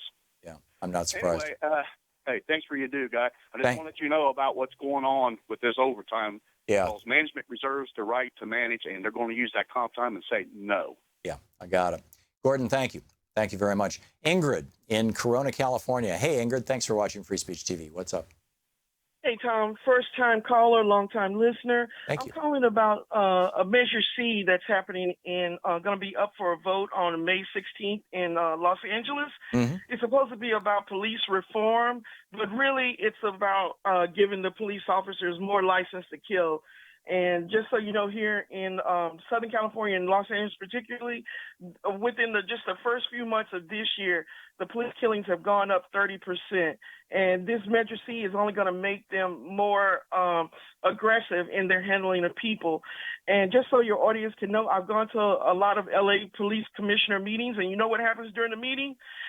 The regular people sit in the aisle, and all around us are flanked by a bunch of law enforcement personnel in guns, in full uniform, while we're trying to address the grievances of the people against because of the LA police action. It's very intimidating. They do it at Tuesday at 9 o'clock in the morning when most people can't even come there to raise their voices, and people are being wholesale murdered. And I'm really upset that the woman who left at Sessions being appointment, she's being, prosecuted, while the two police officers that killed Alton Sterling are getting away with no charges, and they murdered someone. As I pointed out yesterday, Jeff Sessions chose not to prosecute the cops who killed Alton Sterling, but he chose to prosecute a woman who merely laughed out loud when I think it was Republican Senator Richard Burr said, oh, Jeff Sessions has been such a champion of civil rights all his life. It's like, really? Spot on, Ingrid. Thank you very much for the call. Well said. And the situation in L.A. sounds particularly grim. I hope that gets resolved. We'll be back.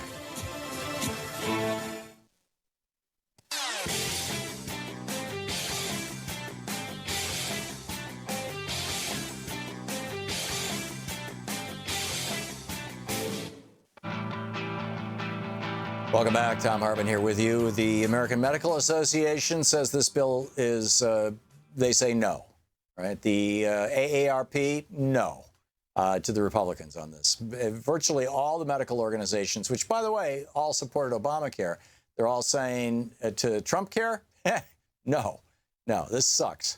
Kenneth in South Bend, Indiana. Hey, Kenneth, what's on your mind? Well, thanks, Tom, for bringing up a lot of good points that you're making today.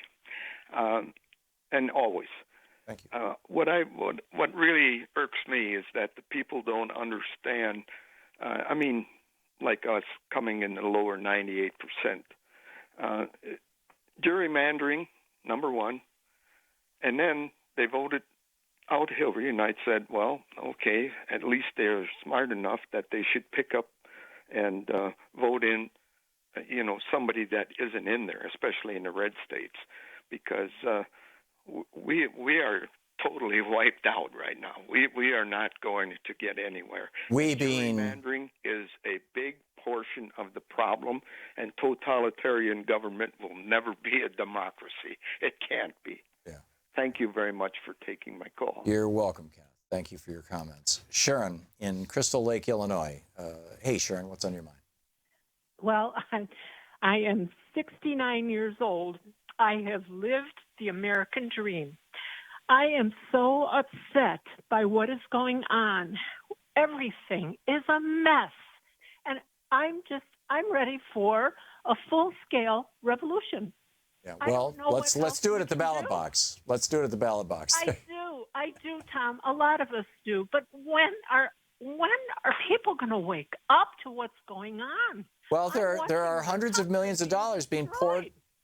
There's hundreds of millions of dollars being poured into disinformation campaigns, and Fox News at the head of that line, and now even the New York Times is putting climate skeptics on their op-ed on their front page. I mean, it's bizarre, the corrupting power of big money in this economy, and you can thank the Supreme Court for it, and we've got to do something about it. But Sharon, don't give up hope. There's a lot of us out there. There's a lot of Americans who are waking up, a lot of people who are getting genuinely and seriously upset, and there are a lot of great organizations that you can join and participate with, from Our Revolution to Indivisible to MoveOn.org to MoveToAmend.org to Progressive Democrats of America, PDAmerica.org. There's all kinds of them out there. Lots and lots of ways. Drinking Liberally. Lots of ways to participate. And of course the Democratic Party. Sharon, thank you for your call. I understand your concern. Lewis in Avoca, New York. Hey, Lewis, what's up? Avoca, New York. Avoca, thank you. Corning, nothing problem there. 4-year listener, 2-dime donor because I love what you're doing. And what I have a simple question is, a statement. Trump's climate change solution is nuclear winter. Okay. You know, given the way that he's been behaving toward North Korea and the Middle East, and how he's ignoring the festering nuclear war on the Pakistani-Indian border right now, I can't disagree with that statement, Lewis. Thanks for the call. Francis in Pasadena, California. Hey, Francis, what's on your mind? Hi, Professor Hartmann. I was going to go back to the dementia issue. Sometimes you can detect it even in your callers. And, of course, we've all heard it with the man some people call president, not being able to finish sentences. Right. I'm sure you run into this, and you know all about it. I don't know if your call screener has noticed that if you get someone on the phone and they kind of go off on 6 different topics all at the same time, it's not like you and your Gestalt brain. It's something that happens to people who maybe have the plaques and tangles growing. Maybe they're on meds that do this to their brain, but it's frightening. Yeah. Well, this is something that How the president may be caving to this. Yeah, I don't disagree. In fact, yesterday over at the TV studio, Nate, my producer over there, pulled up a 1980s interview with Donald Trump and played it. And it was amazing. He was articulate, he was clear, he was concise, he was speaking in whole sentences, he was using polysyllabic words. And then you look at like his recent interview with the Associated Press, where he literally could not finish a sentence and couldn't hold a thought for more than a minute or 3. And you wonder if it's dementia and we know we've already had experience with this, by the way. Ronald Reagan went through this the last 2 years of his presidency. He was not there. George Bush was running the country, George Bush the elder. But you wonder if A, it's dementia, or B, because he won't drink and he doesn't, but he does consume caffeine. You wonder if he's taking prescription drugs, and or if they're even adjusting his medications, if they're trying to, because there was a couple of days there was a psychologist who pointed this out in the press last Wednesday, I think. There was 2 or 3 days where he was speaking much more softly than normal. And then over the weekend, he just erupted, with these multiple interviews. It was almost like bipolar. And I don't think he's bipolar. So that might indicate that he was on a stimulant med for ADHD, like Adderall or something. Or prior to that, he was on some sort of SSRI or depressant. I don't know, but there is something going on with this guy's brain. I agree. Francis, thank you for the call. And thank you all for being with us today. It's been an amazing day. We'll see how this thing plays out with this Republican attempt to cut taxes on the billionaires, AKA healthcare. And in the meantime, don't forget, democracy is not a spectator sport. It requires you. Tag your You've been listening to Thom Hartmann. For audio and video archives, visit thomhartmann.com.